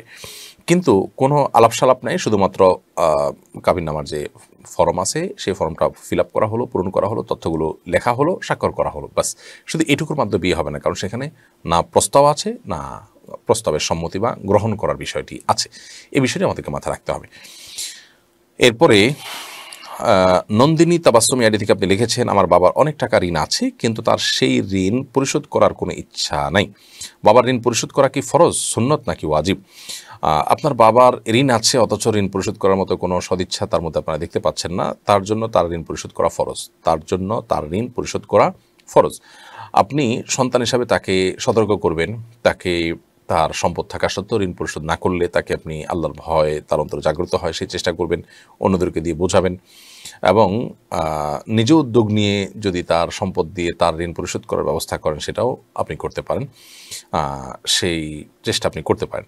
এর বাইরে আপনি নিজে তার ঋণ পরিশোধ করে দিতে আপনি বাধ্য নন। তার সম্পদ আছে কিন্তু ঋণ পরিশোধ করছেন না, অবহেলা করছেন, তাহলে আপনি আপনার সম্পদ দিয়ে তার ঋণ পরিশোধ করতে বাধ্য নন। যদি আপনি করে দেন তাহলে বাবার প্রতি সেটি এহসান হবে এবং এর কারণে আল্লাহ আপনার কাছে আপনি অবশ্যই পরিপূর্ণ আজর পাবেন, বিনিময় পাবেন, এবং তিনিও ঋণমুক্ত হবেন যদি আপনি আদায় করে দেন।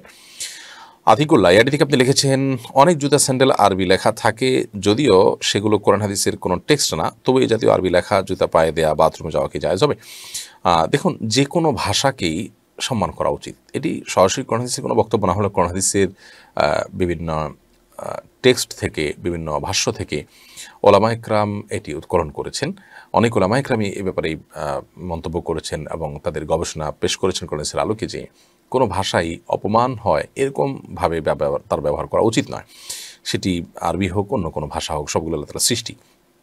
তবে যদি আরবি লেখা কোরআন হাদিস না, কিন্তু আরবিতে কোনো কোম্পানির নাম বা এরকম কোনো কিছু জুতাতে বা অন্য কিছু লেখা থাকে, সেটা পায়ে দেওয়া বা ওইটা পায়ে দিয়ে টয়লেটে যাওয়া, এটা কোনো গুনাহ বা হারামের কাজ হবে না। বিকজ এখানে কোরআনের প্রতি কোনো অবমাননা হচ্ছে না। আরবি অক্ষর দিয়ে অনেক খারাপ কথাও লেখা হতে পারে, ভালো কথাও লেখা হতে পারে। বিধায় আরবি অক্ষর দেখলেই সেটাকে আমি আপনার সম্মান করতে বাধ্য, চুমু খেতে বাধ্য, পবিত্র অবস্থাতে ধরতে বাধ্য, এমনটি কিন্তু নয়। বিধায় এটা মৌলিকভাবে গুনাহ না হলেও যথাসম্ভব আমাদের এ ধরনের বিষয়গুলোকে অ্যাভয়েড করা, এটা ভাষা প্রতি সম্মান প্রদর্শনের অংশ। তাছাড়া কোরআনের ভাষা হওয়ার কারণে একজন মুসলমান এটা দেখে একটু বিব্রত হবেন, সেটা অস্বাভাবিক নয়, সেটা তার বরং কোরআনের প্রতি ভালোবাসার স্বাক্ষর। তবে এটাকে হারাম আমরা বলতে পারবো না কোরআন হাদিসের আলোকে। প্রিয় দর্শক, দেখতে দেখতে বিরতির সময় হয়ে গেছে। আসুন আমরা ছোট্ট একটা বিরতিতে যাই এবং কয়েক সেকেন্ড পরে আবার ফিরছি এই লাইভে। আমাদের সঙ্গেই থাকুন। অসহায় দরিদ্রদের দারিদ্র্য দূরীকরণ ও স্বাবলম্বীকরণের লক্ষ্যে আসুন্নাহ ফাউন্ডেশন পরিচালনা করছে স্বাবলম্বীকরণ প্রকল্প। স্বাবলম্বীকরণ প্রকল্পের আওতায় এ যাবৎ প্রায় ৩,০০০ মানুষকে প্রশিক্ষণ ও স্বাবলম্বীকরণ উপকরণ প্রদান করা হয়েছে। আপনার জাকাতের অর্থে স্বাবলম্বী হতে পারে অসহায় দরিদ্র মানুষ। আসুন্নাহ ফাউন্ডেশনের জাকাত তহবিলে জাকাত পাঠাতে ভিজিট করুন www.asunnahfoundation.org/donate/zakat। প্রিয় দর্শক, বিরতির পর আপনাদেরকে স্বাগতম শরীর সমাধান অনুষ্ঠানে। আমরা বিরতির আগে তিকুলার প্রশ্ন উত্তর দিয়েছিলাম। এবার রাজীব হোসেন, আপনার প্রশ্ন। আপনি লিখেছেন, অজুখানায় অজু করার সময় পাশের জনের অজুর পানি আমার গায়ে ছিটকে আসলে কোনো সমস্যা হবে কিনা? অজুর যে ব্যবহৃত পানি, এই পানির ছিটা এটা কিন্তু নাপাক নয়, বা এই পানিটা কিন্তু নাপাক নয়। তবে এই পানিটা অন্য আরেকজনকে পবিত্র করতে পারে না। অর্থাৎ আমি অজু করার পর আমার হাত মুখ ধোয়া যে পানি, এই পানিটা যদি সংরক্ষণ করা হয় কোনো বাটিতে, ওইটা দিয়ে আরেকজন অজু করতে পারবেন না। হ্যাঁ, এটা অনেক পানির সাথে মিশে গেছে, তাহলে সেক্ষেত্রে এটা তো আর কারণ নিয়ন্ত্রণ নয়, সেটা কথা ভিন্ন। তো এই পানিটা অন্য আরেকজনকে পবিত্র করতে পারে না, অর্থাৎ অন্য আরেকজনকে অজুতে ব্যবহার করার মতো ক্ষমতা এই পানির বা সেই সুযোগ এই পানির মধ্যে নাই যে এই পানি আরেকজনকে পবিত্র করতে পারে। বাট এই পানির ছিটা যদি কারো গায়ে লাগে তাতে কোনো অসুবিধা নেই, কারণ এই পানিটা নাপাক না। হ্যাঁ, আপনি কোনো নাপাক ধুয়েছেন কোনো পানি দিয়ে এবং পানিতে নাপাকের আলামত আছে, তখন সেটা নাপাক। কিন্তু অজুতে তো আমরা দৃশ্যমান নাপাক ধুই না, অদৃশ্যমান নাপাক থাকে। অদৃশ্যমান নাপাক দূর করার জন্য অজু করি। তো সেই অপবিত্রতা দূরের জন্য যে অজু করা হয়, সেই অজুর পানিটার ছিটা যদি কারোর গায়ে পড়ে, এতে তার শরীর বা কাপড় চোপড় নাপাক হবে না। তবে আমরা যখন পাবলিক প্লেসে বা কোনো জায়গায় আমরা যখন অজু করি, তখন আমাদের লক্ষ্য রাখা উচিত যে আমাদের আশেপাশে যে মানুষগুলো আছে, আমাদের অজুর ছিটা যেন তাদের গায়ে গিয়ে না পড়ে। এটা তাদের জন্য বিব্রতকর, বিরক্তিকর, সেটি সম্পূর্ণ ভিন্ন বিষয়।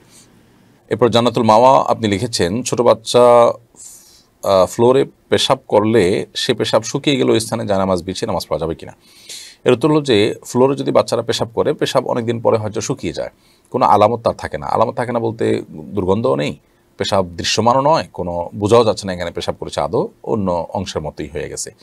অনেকদিন পরে এরকম হয়ে যেতে পারে। যদি হয়ে যায় তাহলে ওই ফ্লোরে নামাজ পড়তে কোনো অসুবিধা নেই, সরাসরি নামাজ পড়তেও কোনো অসুবিধা নেই, যদি কোনো আলামতের কোনো চিহ্ন ছিটাফোঁটা না থাকে।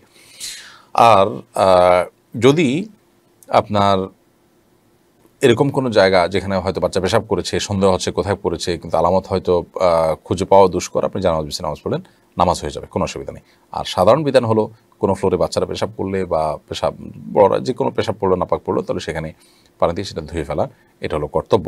কাপড় চোপড়ের মতো আর চিবানো তো এটা যায় না, সম্ভব নয়। এই জন্য সেখানে পানি ঢেলে ধুয়ে ওইটাকে পবিত্র করে ফেলা, বাস এটাই যথেষ্ট। এরপর HM শহীদুল ইসলাম, আপনি লিখেছেন, আমি পেশাদার ড্রাইভার, বিভিন্ন কাজে অনেক দূরে যেতে হয়, সেক্ষেত্রে আমার কি কসর করতে হবে? ভাই শহীদুল ইসলাম, আপনি পেশাদার ড্রাইভার হিসাবে বিভিন্ন জায়গায় যে আপনাকে যেতে হয় দূর দূরান্তে, সেটা যদি সফরের দূরত্বে হয় তাহলে অবশ্যই আপনি পথে কসর নামাজ পড়বেন। আর আপনার যে গন্তব্য, সফর করে আপনি যেখানে যাচ্ছেন, সেখানে যদি আপনার নিজস্ব থাকার কোনো ঠিকানা থাকে, সেখানে স্থায়ী ঠিকানা হতে পারে, অস্থায়ী ঠিকানা হতে পারে, আপনার কক্ষ রাখা আছে, থাকার বন্দোবস্ত আছে, সেটাও আপনার একটা ঠিকানা, আপনি সেখানেও থাকেন মাঝে মধ্যে গিয়ে, এবং সেটা আপনার বর্তমান ঠিকানা, আমরা আজকাল যেটাকে বলি বসবাস করেন, এরকম কোনো জায়গায় যদি সেটা হয় গন্তব্যটা, তাহলে সেখানে গিয়ে পুরো নামাজ পড়বেন। আর যদি সেরকম না হয়, আপনি গিয়ে সেখানে হোটেল উঠেন, আজকে এক হোটেলে, কালকে আরেক হোটেলে, এই টাইপের, এবং নিয়ে আপনি সাময়িক সময়ের জন্য ভাড়া নেন, তাহলে সেক্ষেত্রে সেখানেও আপনি কসর নামাজ পড়বেন, যদি আপনি সেখানে মুসাফির হিসাবে থাকেন, অর্থাৎ 15 দিনের কম থাকেন। এরপর ফারহাদ জাহান বোন, আপনি লিখেছেন, কাবিনের টাকা অনেক পরে পরিশোধ করলে সে সময়ের মূল্যমান অনুযায়ী দিবে নাকি পূর্বে মূল্যমান অনুযায়ী দিতে হবে? দেখুন, মৌলিকভাবে মুদ্রাস্ফীতিকে আমলে নিয়ে আপনি পরবর্তী সময়কার মূল্যমান বিবেচনা করে দিবেন না, বরং যেটা ধার্য হবে সেটি দিবেন। তবে একজন মুসলিম তিনি কোনো পাওনাদারের পাওনা পরিশোধের সময় তিনি যদি নিজে থেকে কিছু বাড়িয়ে দেন, সেটি হবে তার জন্য উত্তম ঋণ পরিশোধ করা।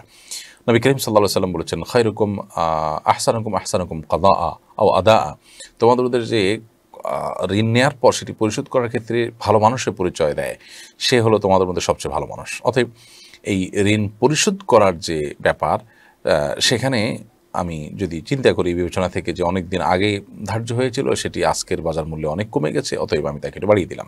তো এটা জায়েজ আছে মৌলিকভাবে, এটা ঋণের ক্ষেত্রেও জায়েজ আছে, মহরের ক্ষেত্রেও জায়েজ আছে, বাট এটা আবশ্যক নয়। এবং এক্ষেত্রে বাহ্যিক দৃষ্টিতে যিনি আপনার ঋণ দিয়েছেন কিংবা মহর প্রাপক ভদ্রমহিলা, তিনি ক্ষতিগ্রস্ত হচ্ছেন, কিন্তু প্রথমত শরীয়ত তাকে সুযোগ দিয়েছে, তিনি চাইলে নগদ আদায় করতে পারতেন, তৎক্ষণাৎ আদায় করতে পারতেন, তিনি নিজেই ছাড় দিয়েছেন, অতএব সেজন্য তিনি তার মূল্য তাকেই দিতে হবে, তিনি এটা আরেকজনের উপর চাপাতে পারবেন না। কামরুজ্জামান কামাল আপনি লিখেছেন, সবার সাথেই ভালো ব্যবহার করি, তাও মানুষ পেছনে শত্রুর চোখে দেখে, এখন আমার তাদের সাথে কেমন ব্যবহার করা উচিত? ভাই কামাল, আপনি আপনার জায়গা থেকে ভালো ব্যবহার অব্যাহত রাখবেন। কেউ যদি শত্রুর চোখে দেখে, তিনি আল্লাহ তাআলার সাথে বুঝে বেড়াবেন। আমাদের মনে রাখা উচিত যে আমাদের নিজের হিসাবটা আল্লাহ তাআলার কাছে দিতে হবে, আরেকজনের হিসাব নয়। তিনি শত্রুর চোখে দেখছেন, শত্রুতা করছেন, খারাপ চোখে দেখছেন, এটি তিনি অন্যায় করছেন, অবিচার করছেন, তার অবিচার, তার অন্যায়ের জন্য তিনি বিচারের কাঠগড়ায় দাঁড়াবেন আল্লাহ সুবহানাহু ওয়া তাআলার কাছে, কিন্তু আপনি আল্লাহ সুবহানাহু ওয়া তাআলার কাছে এর জন্য কোনো প্রকার বিচারের মুখোমুখি হবেন না। বিধায় এটা নিয়ে আপনার অরিড হওয়ার কোনো কারণ নেই, এবং আপনি নিশ্চিন্তে এবং আল্লাহ সুবহানাহু ওয়া তাআলার প্রতি তাওয়াক্কুল করে, তার প্রতি ভরসা রেখে আপনি আপনার ভালো ব্যবহারকে অব্যাহত রাখবেন, এর বিনিময়ে আল্লাহ তাআলার কাছে আপনি পাবেন। ঈমানদারের জন্য এটা অনেক বড় একটা সান্ত্বনার বিষয়। তাফসির আহমেদ আপনি লিখেছেন, রাত 2টার সময় কি তাহাজ্জুদের নামাজ পড়া যাবে? জানাবেন দয়া করে। রাত 2টার সময় যদি আপনি তাহাজ্জুদের নামাজ পড়েন, অবশ্যই সেটি জায়েজ হবে।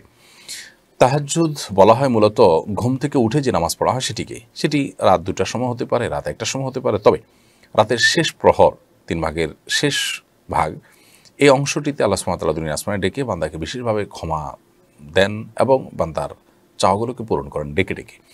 তো ওই সময়টাতে আল্লাহ সুবহানাহু ওয়া তাআলার বিশেষ অনুগ্রহ অনুকম্পা পাওয়া যায়, সেজন্য সেই সময়ের তাহাজ্জুদ সবচেয়ে উত্তম এবং ওই সময়ের দোয়া সবচেয়ে উত্তম। বাট তার আগে যদি কেউ তাহাজ্জুদ পড়েন, অবশ্যই তাহাজ্জুদের যে মর্যাদা, সেই মর্যাদা তিনি লাভ করবেন। হ্যাঁ, দোয়া কবুলের জন্য অনেক বেশি উপযুক্ত সময় হয়তো সেটি নয়, কিন্তু আপনার সেটি অবশ্যই তাহাজ্জুদের সময়, তাহাজ্জুদের পরিপূর্ণ সওয়াব আপনি পাবেন। আর যদি ঘুমানো ছাড়াও আপনি তখন পড়েন, তাও তাহাজ্জুদের এক প্রকারের তাহাজ্জুদ হবে, কিয়ামুল লাইল হবে, রাত জেগে নামাজ পড়া হবে, কিন্তু মূল তাহাজ্জুদটা হলো ঘুম থেকে উঠে মানুষ সাধারণত যেটি পড়ে। কেউ যদি ঘুমাইলই না, তাহলে তিনি তো অবশ্যই পড়তে পারবেন।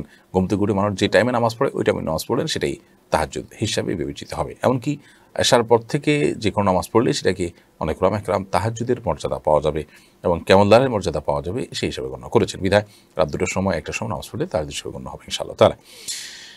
নাহিদ আহমেদ আপনি লিখেছেন, কেউ যদি ইচ্ছা করে নামাজের মধ্যে কোনো সুন্নত ছেড়ে দেয়, তাহলে কি তার গুনাহ হবে বা নামাজের কোনো ক্ষতি হবে? কেউ যদি ইচ্ছা করে নামাজের মধ্যে কোনো সুন্নত ছেড়ে দেয়, তাহলে সেক্ষেত্রে তার বড় কোনো গুনাহ হবে না। গুনাহ মানে তো ক্ষতি, বড় কোনো ক্ষতি হবে না, এবং নামাজ বিশুদ্ধ হয়ে যাবে। কারণ সুন্নাত এটা পালন না করলে নামাজের কোনো বড় কোনো ক্ষতি, যেটার কারণে নামাজ অশুদ্ধ হয়, এরকম হয় না। তবে হ্যাঁ, সুন্নাত ছেড়ে দেওয়া এটা এক ধরনের ক্ষতি তো বটেই, কারণ সুন্নাত ছেড়ে দেওয়া মানে হলো কোয়ালিটি একটু হলেও কমে যাওয়া। তো একটু হলেও কমে গেলে আমি তো কিছুটা হলেও লুজার হলাম, কিছুটা হলেও ক্ষতিগ্রস্ত হলাম, সেই দিক থেকে গুনাহ হলো, সেদিকটাই ক্ষতি হলো। বাট বাই ল আইনগতভাবে নামাজ বিশুদ্ধ হয়ে যাবে। MH সোহাগ আপনি লিখেছেন, ডেকোরেটর ও কনভেনশন সেন্টারের বিজনেস কি হালাল নাকি হারাম? মৌলিকভাবে ডেকোরেটর বা কনভেনশন সেন্টারের বিজনেস তো হারাম হওয়ার কোনো কারণ নেই, তবে আপনার এই বিজনেস করতে গিয়ে যদি বেশিরভাগ ক্ষেত্রে হারাম অনুষ্ঠানগুলোর আপনার সাপোর্ট করতে হয়, তাদেরকে সার্ভিস দিতে হয়, তাহলে সেক্ষেত্রে এটি হারাম হয়ে যাবে। আর যদি আপনি বেছে বেছে সেখানে হালাল প্রোগ্রামগুলো করেন, হারাম কিছু করতে না দেন পারতপক্ষে, তাহলে সেক্ষেত্রে সেটি হালাল হবে। আর যদি কোনো প্রোগ্রাম, যেমন বিয়ের সময় আপনি জানেন যে একটা বিয়ের অনুষ্ঠান হবে সেখানে, তাহলে সেক্ষেত্রে বিয়ের অনুষ্ঠান হালাল হারাম দুই রকমই হতে পারে, সেই হিসাবে আপনি ভাড়া দিলেন, এটা আপনার জন্য জায়েজ। কিন্তু আপনি জানেন একটা গানের অনুষ্ঠান হবে, সেখানে নিছকই গানের অনুষ্ঠান, তো সেখানে জন্য আপনি ভাড়া দিলেন না। এভাবে যদি আপনি বেছে দিতে পারেন, তাহলে সেক্ষেত্রে এই ব্যবসা আপনার জন্য জায়েজ হবে।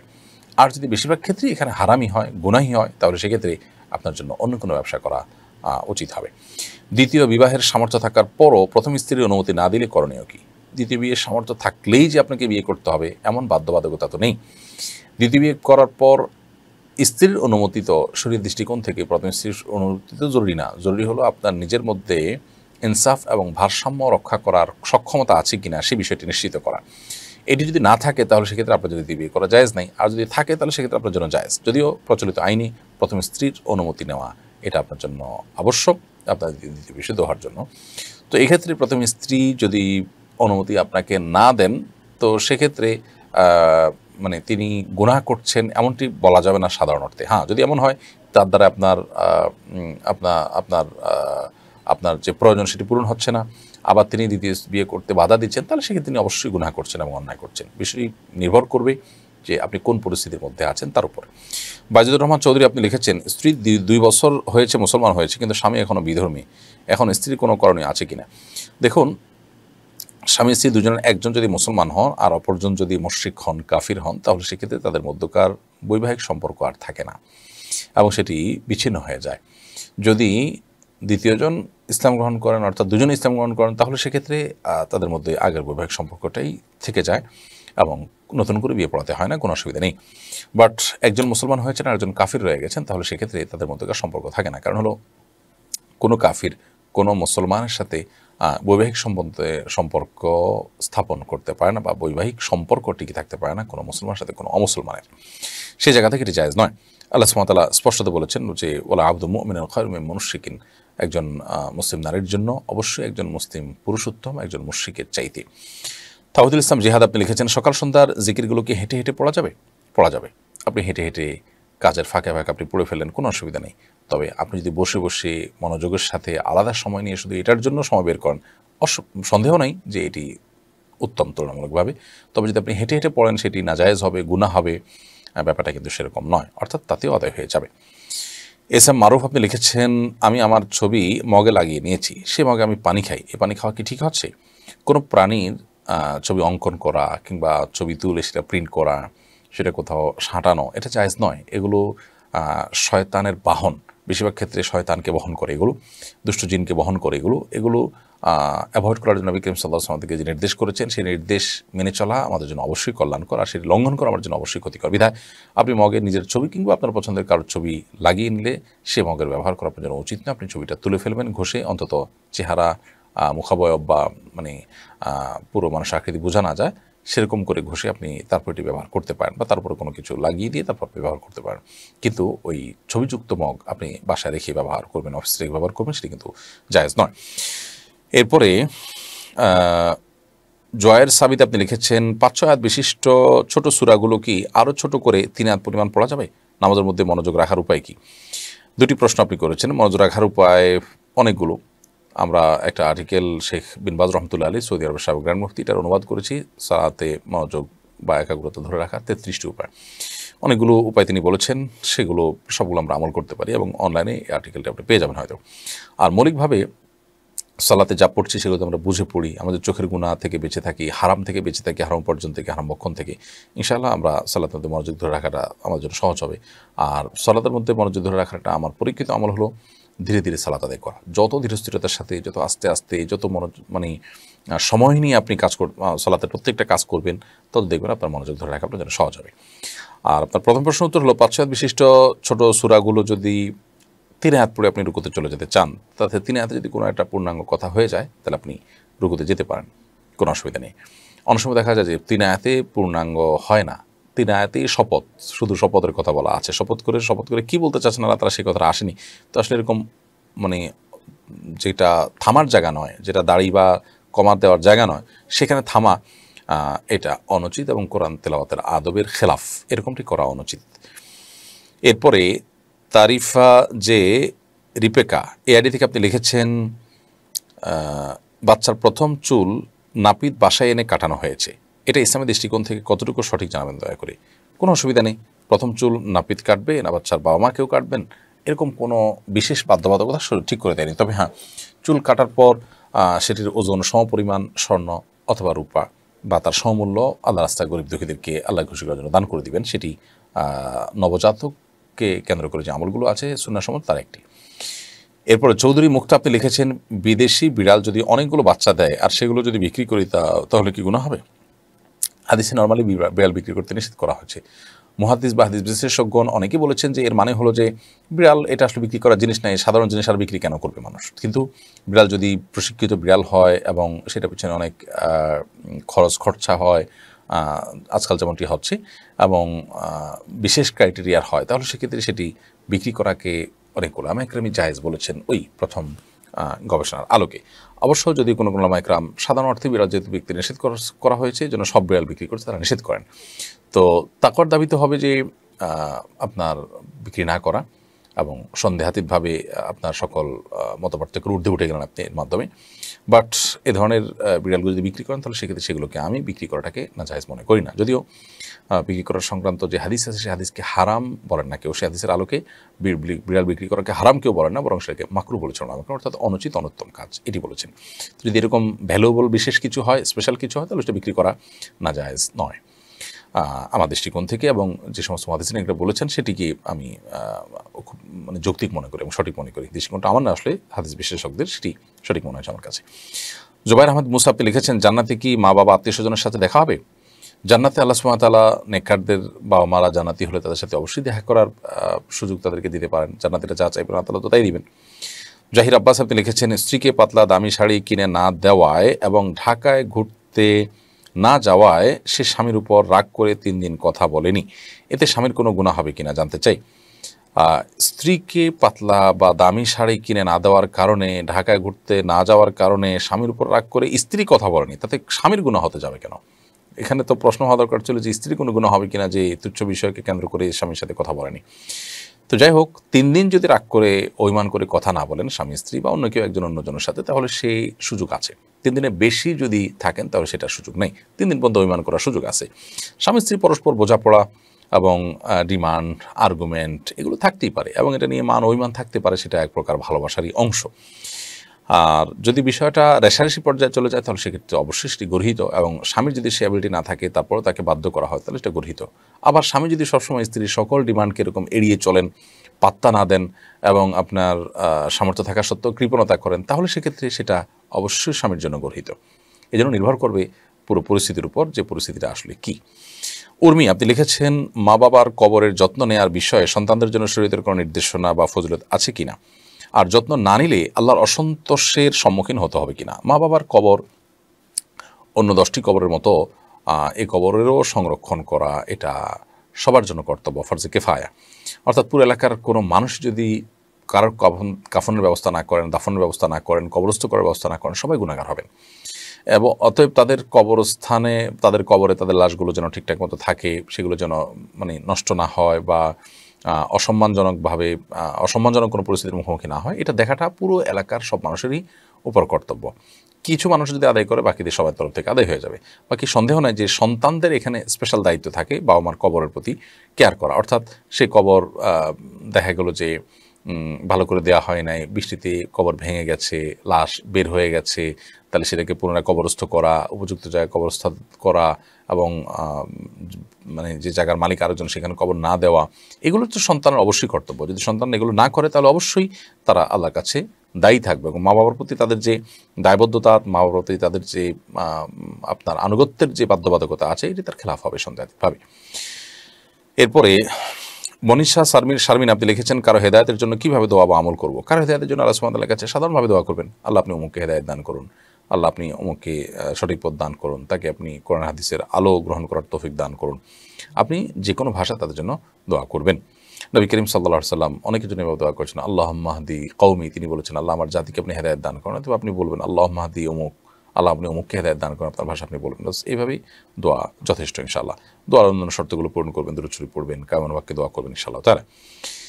এরপরে নাসিমা জান্নাত এডি থেকে আপনি আমাদের ইউটিউব চ্যানেলে প্রশ্ন করেছেন, কনে সাজানোর পরে বিয়ে পড়ার আগে যদি কোনো তালাকপ্রাপ্তা বা 2 বিয়ে হওয়া মহিলা কনেকে ছুঁয়ে ফেলে তাহলে কি কনের কোনো সমস্যা হবে? কনে সাজানোর পরে বিয়ে পড়ানোর আগে কোনো তালাকপ্রাপ্তা বা 2 বিয়ে হওয়া মহিলা কনেকে ছোঁয়া কেন, যদি স্পর্শ করে, আলিঙ্গনও করে, তাতে কোনো অসুবিধা নেই। এগুলো আমাদের সামাজিক কুসংস্কার যে তালাকপ্রাপ্তা কেউ বা দুই বিয়ে হয়েছে এরকম কোনো মেয়ে যদি কনে সাজার পর বিয়ে পড়ার আগে মেয়েকে ছুঁয়ে ফেলে তাহলে তার ক্ষতি হবে, এগুলো সম্পূর্ণ শিরপূর্ণ বিশ্বাস এবং কুসংস্কারাচ্ছন্ন বিশ্বাস। একজন ইমানদার সমস্ত ভিত্তিহীন বিশ্বাস ধারণ করবে না, লালন করবে না। এইচএম মুস্তাফিজুর রহমান লিখেছেন, টুপি পরে বাথরুমে যাওয়া যাবে কিনা? কোনো অসুবিধা নেই, বরং মাথা খালি রেখে বাথরুমে যেতে অনেক ওলামা নিষেধ করেন, অতএব টুপি পরে বাথরুম যেতে কোনো অসুবিধা নেই। রক্ত দেওয়া বৈধ, কিন্তু অন্য অর্গান ট্রান্সপ্লান্ট করা কেন অবৈধ?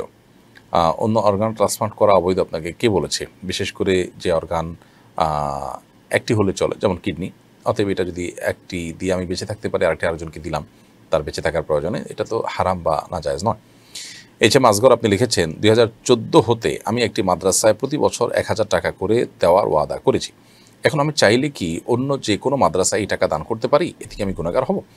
2014 থেকে আপনি যে একটা মাদ্রাসায় 1000 টাকা করে দেওয়ার অঙ্গীকার করেছেন, যদি কোনো কারণে আপনার কাছে মনে হয়েছে যে এই মাদ্রাসার চাইতে আরও বেটার আরেকটা জায়গা আছে, তো আপনি এটা চেঞ্জ করতে পারেন, দানের জায়গা পরিবর্তন করা যায়।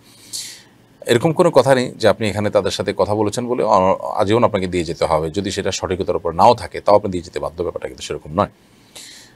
আর এগুলো সাধারণত নিয়ত বলে এগুলোকে, যে আমি এটা দেওয়ার নিয়ত করেছি, তো নিয়ত পরিবর্তন হতে পারে যদি আপনার বাস্তবতা বিবেচনা করে আপনি পরিবর্তন করতে চান। পুরান পাখি আইডি থেকে আপনি লিখেছেন, আমি বিদেশে থাকি, কাজ করতে করতে রাত 12টা বেজে যায়, 12টার পরে এশার নামাজ পড়লে আমার নামাজ হবে কিনা? নামাজ হয়ে যাবে, কিন্তু নিয়মিত এরকম করাটা আপনার জন্য মাকরুহ হবে, অনুচিত হবে। মাঝে মধ্যে এরকম দেরি হয়ে গেল সেটা ভিন্ন কথা, নিয়মতান্ত্রিকভাবে রাত 10টার মধ্যে বা 1/3 থাকতে থাকতে এর মধ্যে নামাজ পড়াটা আপনার কর্তব্য। কোনো কারণে 12টা হয়ে গেলে নামাজ হয়ে যাবে। এমডি আশরাফুল ইসলাম আপনি লিখেছেন, আমি ওমান থেকে বলছি, দোকানে জব করি, ফরজের নামাজ ব্যতীত বাকি 4, আপনি বোধহয় ফজরের কথা বলছেন, যাই হোক, ফজরের নামাজ ব্যতীত বাকি 4 ওয়াক্ত নামাজ দোকানে পড়তে হয়, তাতে কি কোনো সমস্যা হবে? নামাজ তো হয়ে যাবে মৌলিকভাবে, কিন্তু জামাতে নামাজ পড়া উচিত। অন্তত একজন মানুষ সাথে নিয়ে আপনি জামাতে নামাজ পড়ার চেষ্টা করবেন। দিলরুবা এটি থেকে আপনি লিখেছেন, ইবাদতের স্বাদ নাই, কি করতে পারি? ইবাদতে স্বাদের জন্য রক্ত সম্পর্কে মানুষগুলোর হক আদায় করতে হবে, স্বামী স্ত্রী পরস্পর হক আদায় করতে হবে এবং সুসম্পর্ক বজায় রাখতে হবে, এবং সেই সাথে হারাম উপার্জন, হারাম বক্ষণ থেকে বেঁচে থাকতে হবে, চোখের গুনাহ সহ অন্যান্য গুনাহ থেকে বেঁচে থাকতে হবে, এবং আল্লাহ সুবহানাহু ওয়া তাআলার কাছে শারীরিকভাবে দোয়া করতে হবে। কোনো কোনো ক্ষেত্রে ব্ল্যাক ম্যাজিকের কারণে ইবাদতের স্বাদ তৃপ্তি উঠে যায়, ইবাদত করতে অনীহা সৃষ্টি হয়, সেক্ষেত্রে আপনি রুকিয়া করতে পারেন, কোরআন তেলাওয়াত করবেন, শুনবেন এবং রুকিয়া সম্পর্কিত আয়াতগুলো বিষয়ে শুনবেন। মাসুদ রানা এটি থেকে আপনি লিখেছেন, ইচ্ছাকৃতভাবে খাঁচায় পাখি পোশাকে জায়েজ আছে? যে পাখিগুলো আসলে খাঁচায় পালনযোগ্য, এগুলো বাহিরে নিরাপদ না, বরং এগুলো ওইভাবেই গড়ে উঠেছে, বেড়ে উঠেছে, একটু আলাদা প্রকৃতির, সেগুলো তো খাঁচা পোষাতে কোনো অসুবিধা নেই। কিন্তু যেটা সাধারণত মানে খাঁচায় মানে পালিত হতে অভ্যস্ত নয়, তাকে খাঁচায় আটকে রেখে আপনি পারলে সেটা অবশ্যই অবিচার হবে এবং গুনাহ হবে। রাজীব তালুকদার লিখেছেন, জামে মসজিদের এক জায়গা থেকে অন্য জায়গায় নিলে পুরনো মসজিদে কি নামাজ পড়তে হবে? একটা জায়গা মসজিদ যদি আপনি কোনো কারণে বাদ দিয়ে অন্য আরেকটা মসজিদ করেন, তো আগের যে মসজিদটা আছে সেই মসজিদটাকে মসজিদের সম্মান দিয়ে রাখতে হবে আজীবন, এটি বিশুদ্ধতর মত। যদিও এই ক্ষেত্রে সৌদি আরবের সাবেক গ্র্যান্ড মুফতি বিন বাদর রহমতুল্লাহ অনেকের মত হলো যে যদি এটা হয়ে যায়, পরিত্যক্ত হয়ে যায়, ধরা যাক যে এখানে আর বসতি নাই, মানুষজন নাই, এখানে আর এই মসজিদে আসলে কোনো কাজে আসবে না, তাহলে এই মসজিদের জায়গা বিক্রি করে অন্য কোনো কাজে ব্যবহার করলো, আর টাকাটা কোনো মসজিদের কাজে ব্যবহার করা হলো, এটা জায়েজ আছে। কিন্তু ফুকাহে আহনাফ বলেন যে জায়গা মসজিদ হয়ে গেছে, কিয়ামত পর্যন্ত এটাকে মসজিদের মর্যাদা দিতে হবে।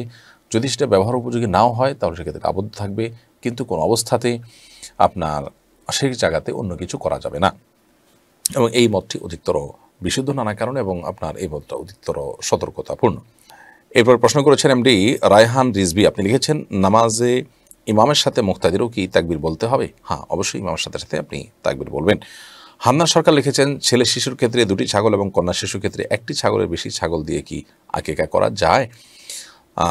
এর বেশি যদি দেন সেটি আপনার নিজের প্রয়োজনে আপনি জবাই করেছেন, সেটি গণ্য হবে, আপনি আকিকা হিসাবে গণ্য হবে না সেগুলো। অর্থাৎ 2টি বেশি 3টি ছাগল দিয়েছেন, এজন্য 3টি ছাগল জবাই করার সওয়াব পাইলেন, ব্যাপারটা সেরকম না। ছেলে হিসাবে, ছেলে হলে তার জন্য 2টি, মেয়ে হলে তার জন্য 1টি ছাগল আপনি জবাই করবেন, এটির মাধ্যমে আপনি সওয়াব পাবেন। এর বাইরে যেটা জবাই করলেন সেটা আপনার নিজের প্রয়োজনে করলেন, যে হয়তো আমার অতিথি বেশি বা আমি খুশি হয়ে করলাম, সেটা এখন তো আপনার ব্যক্তিগত ব্যাপার, এটা আকিকার মধ্যে গণ্য হবে না। এমডি আব্দুল্লাহ আপনি লিখেছেন, হাদিসে বর্ণিত দোয়া কবুলের সময় কি হাত তুলে দোয়া করতে হবে? হাত না তুলে দোয়া করলে কি দোয়া হিসাবে কবুল হবে? যে যে সময়গুলোতে দোয়া কবুল হওয়ার কথা আছে, জুমার দিন, আপনার ভোর রাত এবং 5 ওয়াক্ত সালাতের পরে, এরকম সময়গুলোতে হাত তুলে যদি কেউ আল্লাহ সুবহানাহু ওয়া তাআলার কাছে দোয়া করেন, সেটি যেমন গ্রহণযোগ্য। কেউ যদি চান যে না আমি হাত তুলব না, মনে মনে আল্লাহর সাথে কথা বলবো, তো সেটাও তিনি করতে পারেন, কোনো অসুবিধা নেই। এবং সেটা দোয়া হিসেবে গণ্য হবে। তবে সাধারণত আমরা যখন আল্লাহ সুবহানাহু ওয়া তাআলার কাছে সাধারণভাবে দোয়া করব, তাহলে সেক্ষেত্রে হাত তুলে দোয়া করাটা হলো দোয়ার আদব। এক্ষেত্রে শরীয়ত যদি কোনো ফরম্যাট ঠিক করে না দেয়, আমরা নিজেরা ফরম্যাট বানাইনি, যেমন দলবদ্ধভাবে করার ফরম্যাট নাই, কিন্তু আমরা দলবদ্ধভাবে করলাম, তাহলে সেক্ষেত্রে সেটি অবশ্যই বিদআতে পর্যবসিত হতে পারে যদি কেউ সেটাকে পদ্ধতি বানিয়ে নেয়, বাধ্যতামূলক বানিয়ে নেয়। তো খোলাসা কথা হলো, দোয়া কবুলের সময়গুলোতে দোয়া কবুল হয়, সেই হিসাবে হাত তুলে দোয়া করবেন। যদি কোনো কারণে হাত না তুলে আপনি মনে মনে আল্লাহর কাছে দোয়া করেন, সেটিও দোয়া হিসাবেই গণ্য হবে, বিবেচিত হবে। নাজমা খান আপনি লিখেছেন, আমি নামাজ আদায় করলে মজা লাগে, কিন্তু নানান কিছু মনে আসে, এদিকে আমার নামাজ নষ্ট হয়ে যাবে? নামাজ আদায় করলে আপনার ভালো লাগে, নামাজের মধ্যে নানান কিছু মনে আসাটা অস্বাভাবিক নয়। মানুষ হিসেবে আমাদের মন এদিক সেদিক চলে যেতে পারে, এবং নবী করিম সাল্লাল্লাহু আলাইহি সাল্লাম নামাজ পড়ার সময় বাচ্চার কান্নার আওয়াজ শুনে তিনি নামাজকে সংক্ষিপ্ত করেছেন, এই কথাও কিন্তু হাদিসে বর্ণিত আছে। বিধায় নামাজে অন্যদিকে মনোযোগ চলে যাওয়াটা মৌলিকভাবে অস্বাভাবিক নয়। তবে হ্যাঁ, কন্টিনিউয়াসলি সেটা করতে থাকা বা সেটাকে কন্টিনিউ করতে থাকা, সেটা হলো দোষের। অর্থাৎ আপনার অন্য কোনো কিছু মনে আসলো আর সেটাকে আপনি রসি রসি খুব সেই জগতে আপনি বিচরণ করছেন, মনোযোগটা আপনার চলে গেল, আপনি ওই অবস্থার উপরে একরকম সন্তুষ্ট নিজে থেকে, এটা তো আপনার নামাজের প্রাণকে নষ্ট করে দিবে। কিন্তু যখন আপনি টের পেলেন, সাথে সাথে আপনি নামাজের দিকে মনোযোগকে ফিরিয়ে নিয়ে আসলেন, বাস এরকম যদি হয় তাহলে কোনো অসুবিধা নেই ইনশাআল্লাহ তাআলা। তবে নামাজের মধ্যে যাতে অন্যদিকে মনোযোগ না যায়, সেজন্য সার্বিক সকল ব্যবস্থা গ্রহণ করতে হবে। সামনে এমন কিছু রাখা যাবে না যে ওই জিনিসের প্রতি মনোযোগ যায়, বা নামাজের আগে অন্য এমন কিছু করা যাবে না যে যার কারণে মনটা সেদিকে ঝুলে থাকে। এই জন্যই তো খুব আকর্ষণীয় কোনো খাবার আছে, এদিকে আপনি ক্ষুধার্ত, তাহলে সেক্ষেত্রে ওই খাবার রেখে আপনাকে নামাজ পড়তে নিষেধ করা হয়েছে, কারণ আপনার মনোযোগ সেখানে থাকবে। এই জন্য মনোযোগ নিবদ্ধ হতে, নামাজের প্রতি মনোযোগ নিবদ্ধ হতে বাধা সৃষ্টি করে এরকম বিষয়গুলো থেকে নিজেকে সরিয়ে আনতে হবে। ফারিয়া খানম লিখেছেন, শিশুদের দুধ খাওয়ানো নিয়ে অনেকে যথেষ্ট সচেতন ও সিরিয়াস নন। ধরুন এক মহিলা তার শিশু সন্তানকে বোন বা ভাবির কাছে রেখে গোসল গেল, এর মধ্যে শিশু ক্ষুধায় কান্নাকাটি শুরু করলে বোন বা ভাবি নিজের বুকের দুধ খাইয়ে দেয়। এর মাধ্যমে যে পরবর্তীতে হুরমতে মুসাহারা সংক্রান্ত জটিলতা তৈরি হতে পারে, এটা তার মাথায় রাখে না। এবার সচেতনতামূলক কিছু বলুন। বোন ফারিয়া খানম, খুবই গুরুত্বপূর্ণ এবং প্রয়োজনীয় একটি বিষয়কে আপনি আমাদের সামনে তুলে ধরেছেন। আমরা আপনার সাথে সম্পূর্ণ একাত্মতা পোষণ করছি যে সন্তানদেরকে দুধ পান করানোর ব্যাপারে আমাদের আরও দায়িত্বশীল হতে হবে। আপনার বোনের বাচ্চা আপনার কাছে রেখে গেল, আপনার বুকে দুধ আছে, আপনি বাচ্চার কান্না থামানোর জন্য দুধ পান করিয়ে দিলেন, তাহলে সেক্ষেত্রে এই সন্তানটা আপনার দুধ সন্তান হয়ে গেল। আপনার ছেলেদের সাথে এই মেয়ের আর পর্দার বিধান থাকবে না এবং বিবাহের সম্পর্ক স্থাপন করা যাবে না। তো এটাতে আপনার বোন সন্তুষ্ট কিনা, তিনি আদৌ চান কিনা, বিষয়টা এটা তার উপর অনেকটা নির্ভর করে। যদি উভয়ের সম্মতিতে হয় তাহলে তো কোনো অসুবিধা নেই। অন্যথায় অনেক সময় দেখা যায় যে পরবর্তীতে উনিও জানেন না বিষয়টা, আপনিও এটাকে হারাম হালাল বাজ বিচার করা ছাড়া এমনিতেই পান করালেন, জাস্ট আপনারও এটা নিয়ে কোনো বিশেষ কোনো চিন্তা ভাবনা বা জানাশোনা নেই, তাহলে সেক্ষেত্রে পরবর্তীতে হতে পারে খালাতো ভাই বোনের মধ্যে বিয়ে হলো, অথচ তারা দুধ ভাই বোন, তাদের তো বিয়ে জায়েজ না। তো এই জন্য বিষয়গুলো আমাদের জানা থাকা উচিত যে কোনো সন্তানকে যদি কেউ দুধ পান করান, কোনো শিশুকে, তাহলে তিনি তার দুধ মা হয়ে যান, এবং এই একই ভদ্র মহিলার দুধ যারা যারা পান করেছে তাদের সবাই পরস্পর দুধ ভাই বোনে পরিণত হয়ে যান, এবং এই জাতীয় দুধ সম্পর্কটা আরও বিস্তৃতি লাভ করতে পারে। অতএব আপনার সেই কারণে কোনো সন্তানকে দুধ পান করানোর আগে, অর্থাৎ যিনি মা নন তিনি যদি অন্য কারোর সন্তানকে দুধ পান করেন, তাহলে সেক্ষেত্রে তাকে বুঝে শুনে দুধ পান করাতে হবে। এরপরে আল মুজাম্মা এডি থেকে আপনি লিখেছেন, আমি প্রত্যেক দিন জেদ্দা থেকে তায়েফ 220 কিলোমিটার কাজের জন্য যাই। আমি যদি জোহর আসর কসর আদায় করি, নামাজ হবে কিনা? নামাজ হবে এ প্রশ্ন নয়, বরং আপনাকে কসরই করতে হবে, যেহেতু আপনি পথে আপনার মুসাফির, এবং যেখানে গেছেন সেখানেও আপনি মুসাফির, সেখানে থাকছেন না, এবং 220 কিলোমিটার কাজের জন্য যে আপনি আবার ফিরে আসেন আপনার বক্তব্য অনুযায়ী। অতএব পুরো সফরের সময়টা, পথের সময়টা এবং সেখানে যাওয়ার পরও আপনাকে কসরই পড়তে হবে জোহর আসর। আদনান ভাই এডি থেকে আপনি লিখেছেন, একবার আমার বিকাশে এক লোকের 5,000 টাকা চলে আসে, পরে আমি আর ফেরত দেইনি, এখন দেওয়ার কোনো ব্যবস্থা নেই, করণীয় কি? কোনো গরিব মানুষকে টাকা দান করে দিবেন, সবের নিয়ত করা ছাড়া, যে টাকার মালিক তার পক্ষ থেকে দান করে দিবেন। জান্নাত আফরিন মিতু এডি থেকে আপনি লিখেছেন, আমি অনেকদিন ধরে একটু মানসিকভাবে অসুস্থ ছিলাম, তার জন্য আমি ডাক্তারি পরামর্শ নিয়ে ওষুধ খেয়েছি। এরপর আমার বিয়ে হয়েছে, 8 মাস চলে প্রায়। আমার বরের ধারণা বিয়ের আগের ওই ঔষধের কারণে আমার বাচ্চা প্রতিবন্ধী হতে পারে, এই কারণে আমার বরের বাচ্চা নিতে অনীহা, এখন আমি কি করব? দেখুন, এই বিষয়গুলো আপনার ডাক্তারদের সাথে পরামর্শ করে সিদ্ধান্ত নিতে হবে যথাসম্ভব যে কোনটা আদৌ আপনার বাস্তবসম্মত আর কোনটা অহেতুক আপনার মানুষের জল্পনা কল্পনা। সেটি এই বিষয়ে যারা বিশেষজ্ঞ আছে তাদের সাথে পরামর্শ করে যদি মনে হয় যে প্রবল সম্ভাবনা আছে রিস্কের, তাহলে সেক্ষেত্রে আপনার এক্ষেত্রে আপনার সতর্ক থাকলে সেটা শরিয়া আপনাদেরকে নিষেধ করবে না। শিরিন খানম লিখেছেন, নামাজ পড়ার সময় একটু জোরে সূরা পাঠ করা যাবে কিনা আর সূরার অর্থটা মনে মনে পড়া যাবে কিনা। আপনি রাতের নামাজগুলো যেগুলো জোরে পড়া যায় সেগুলো যদি একটু মৃদু কণ্ঠে পড়েন এবং এটা পরপুরুষের কানে না যায় তাহলে এটা করতে পারেন। আর সূরার অর্থটা মনে মনে পড়া যাবে কিনা, না, অর্থ আপনি উচ্চারণ করে পড়বেন না, আপনি শুধুমাত্র তেলাওয়াত করবেন, অর্থটাকে উপলব্ধি করার চেষ্টা করবেন। ফয়সাল মাহমুদ লিখেছেন, ঋণ পরিশোধের পুরোপুরি ইচ্ছা থাকা সত্ত্বেও যদি মৃত্যু হয়ে যায় ঋণ পরিশোধের আগে, তাহলে কবরে কি অবস্থা হতে পারে? ঋণ পরিশোধের পুরোপুরি ইচ্ছা থাকা সত্ত্বেও আপনি চেষ্টা করেছেন কিন্তু কোনো উপায় ছিল না, ঋণ পরিশোধ করতে পারলেন না। আল্লাহ সুবহানাহু ওয়া তাআলাকে যদি আপনি অন্যভাবে খুশি করে থাকেন, আল্লাহ সুবহানাহু ওয়া তাআলা ঋণ এর পাওনাদার যিনি আছেন আল্লাহ তাআলা তাকে সন্তুষ্ট করবেন বলে হাদিস থেকে বোঝা যায়। বাট আপনার সম্পদ ছিল, স্থাবর সম্পদ ছিল, অন্তত জমি জমা ছিল, আপনি চাইলে সেল করে দিতে পারতেন, দিলেন না, অবহেলা করেছেন, তাহলে সেক্ষেত্রে ভিন্ন কথা। মোহাম্মদ ইমন গাজী লিখেছেন, অনেকে দেখি মসজিদে নামাজ পড়তে গিয়ে ভেতরে জুতা নিয়ে যায়, মসজিদের ভেতরে জুতা নিয়ে যাওয়া কতটুকু শরীয়সম্মত? কোনো অসুবিধা নেই, জুতা চুরি হওয়ার ভয় থাকলে দিতে পারেন। সাহাবীরা বা নবী করিম সাল্লাল্লাহু আলাইহি ওয়াসাল্লাম জুতা পরেও নামাজ পড়েছেন, যদি ওটাতে নাপাক না থাকে, ওটা যদি এরকম সফট থাকে মোজার মতো পায়ের সাথে মিশে যায়, অতএব জুতা মসজিদে ঢোকানোতে কোনো অসুবিধা নেই, তবে মসজিদের অসম্মান যেন না হয়, নোংরা যেন না হয়, সেটা একটু খেয়াল রাখতে হবে। তারিম রেজা লিখেছেন, আমার গলা ঘাড়ে 1.5 ইঞ্চির মতো একটি ট্যাটুর দাগ আছে, 3 বছর যাবত এটা পরিবর্তন হয় না, এটা দিয়ে নামাজ হবে কিনা?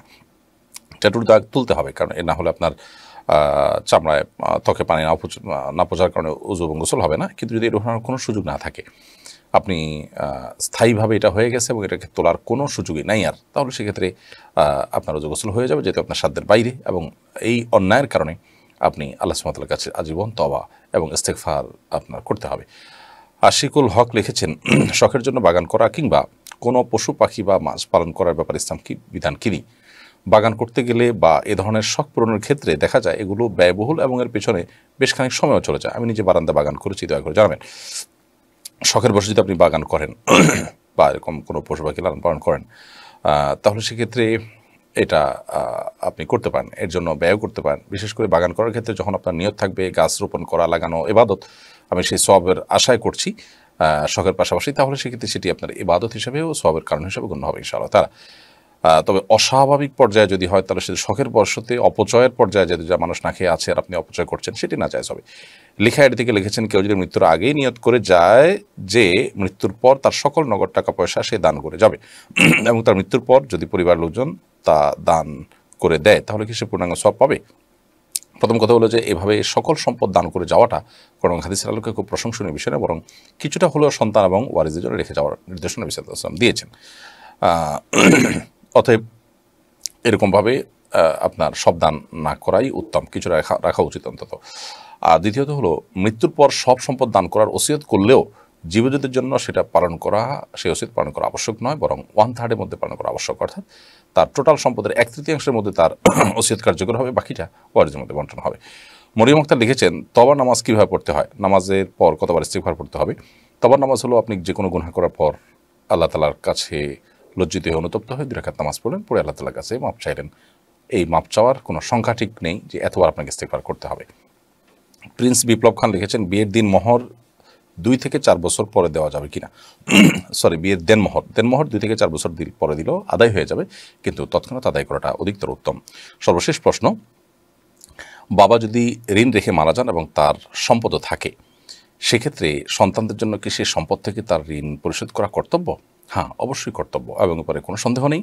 সারা বিশ্বের সকল উলামা ইকরাম একমত যে বাবা যদি কারোর কাছে দেনা অবস্থায় তার মৃত্যু হয়, সেটা ব্যাংকের কাছে হোক, সরকারি বেসরকারি প্রতিষ্ঠানে হোক, যেভাবেই হোক, লোন রেখে তিনি মারা যান, আর এদিকে বাবার সম্পদও থাকে, তাহলে সন্তানদের উপরে ফরজ হলো বাবার এই সম্পদ বন্টনের আগে তার ঋণ পরিশোধ করা। ঋণ পরিশোধ করার পর যদি কিছু থাকে সেটা বন্টন হবে, আর না থাকলে নাই, কিন্তু ঋণ পরিশোধ করাকে প্রায়োরিটি দিয়ে সেটাকে সব কিছুর আগে করতে হবে দাফন কাপড়ের পাশাপাশি।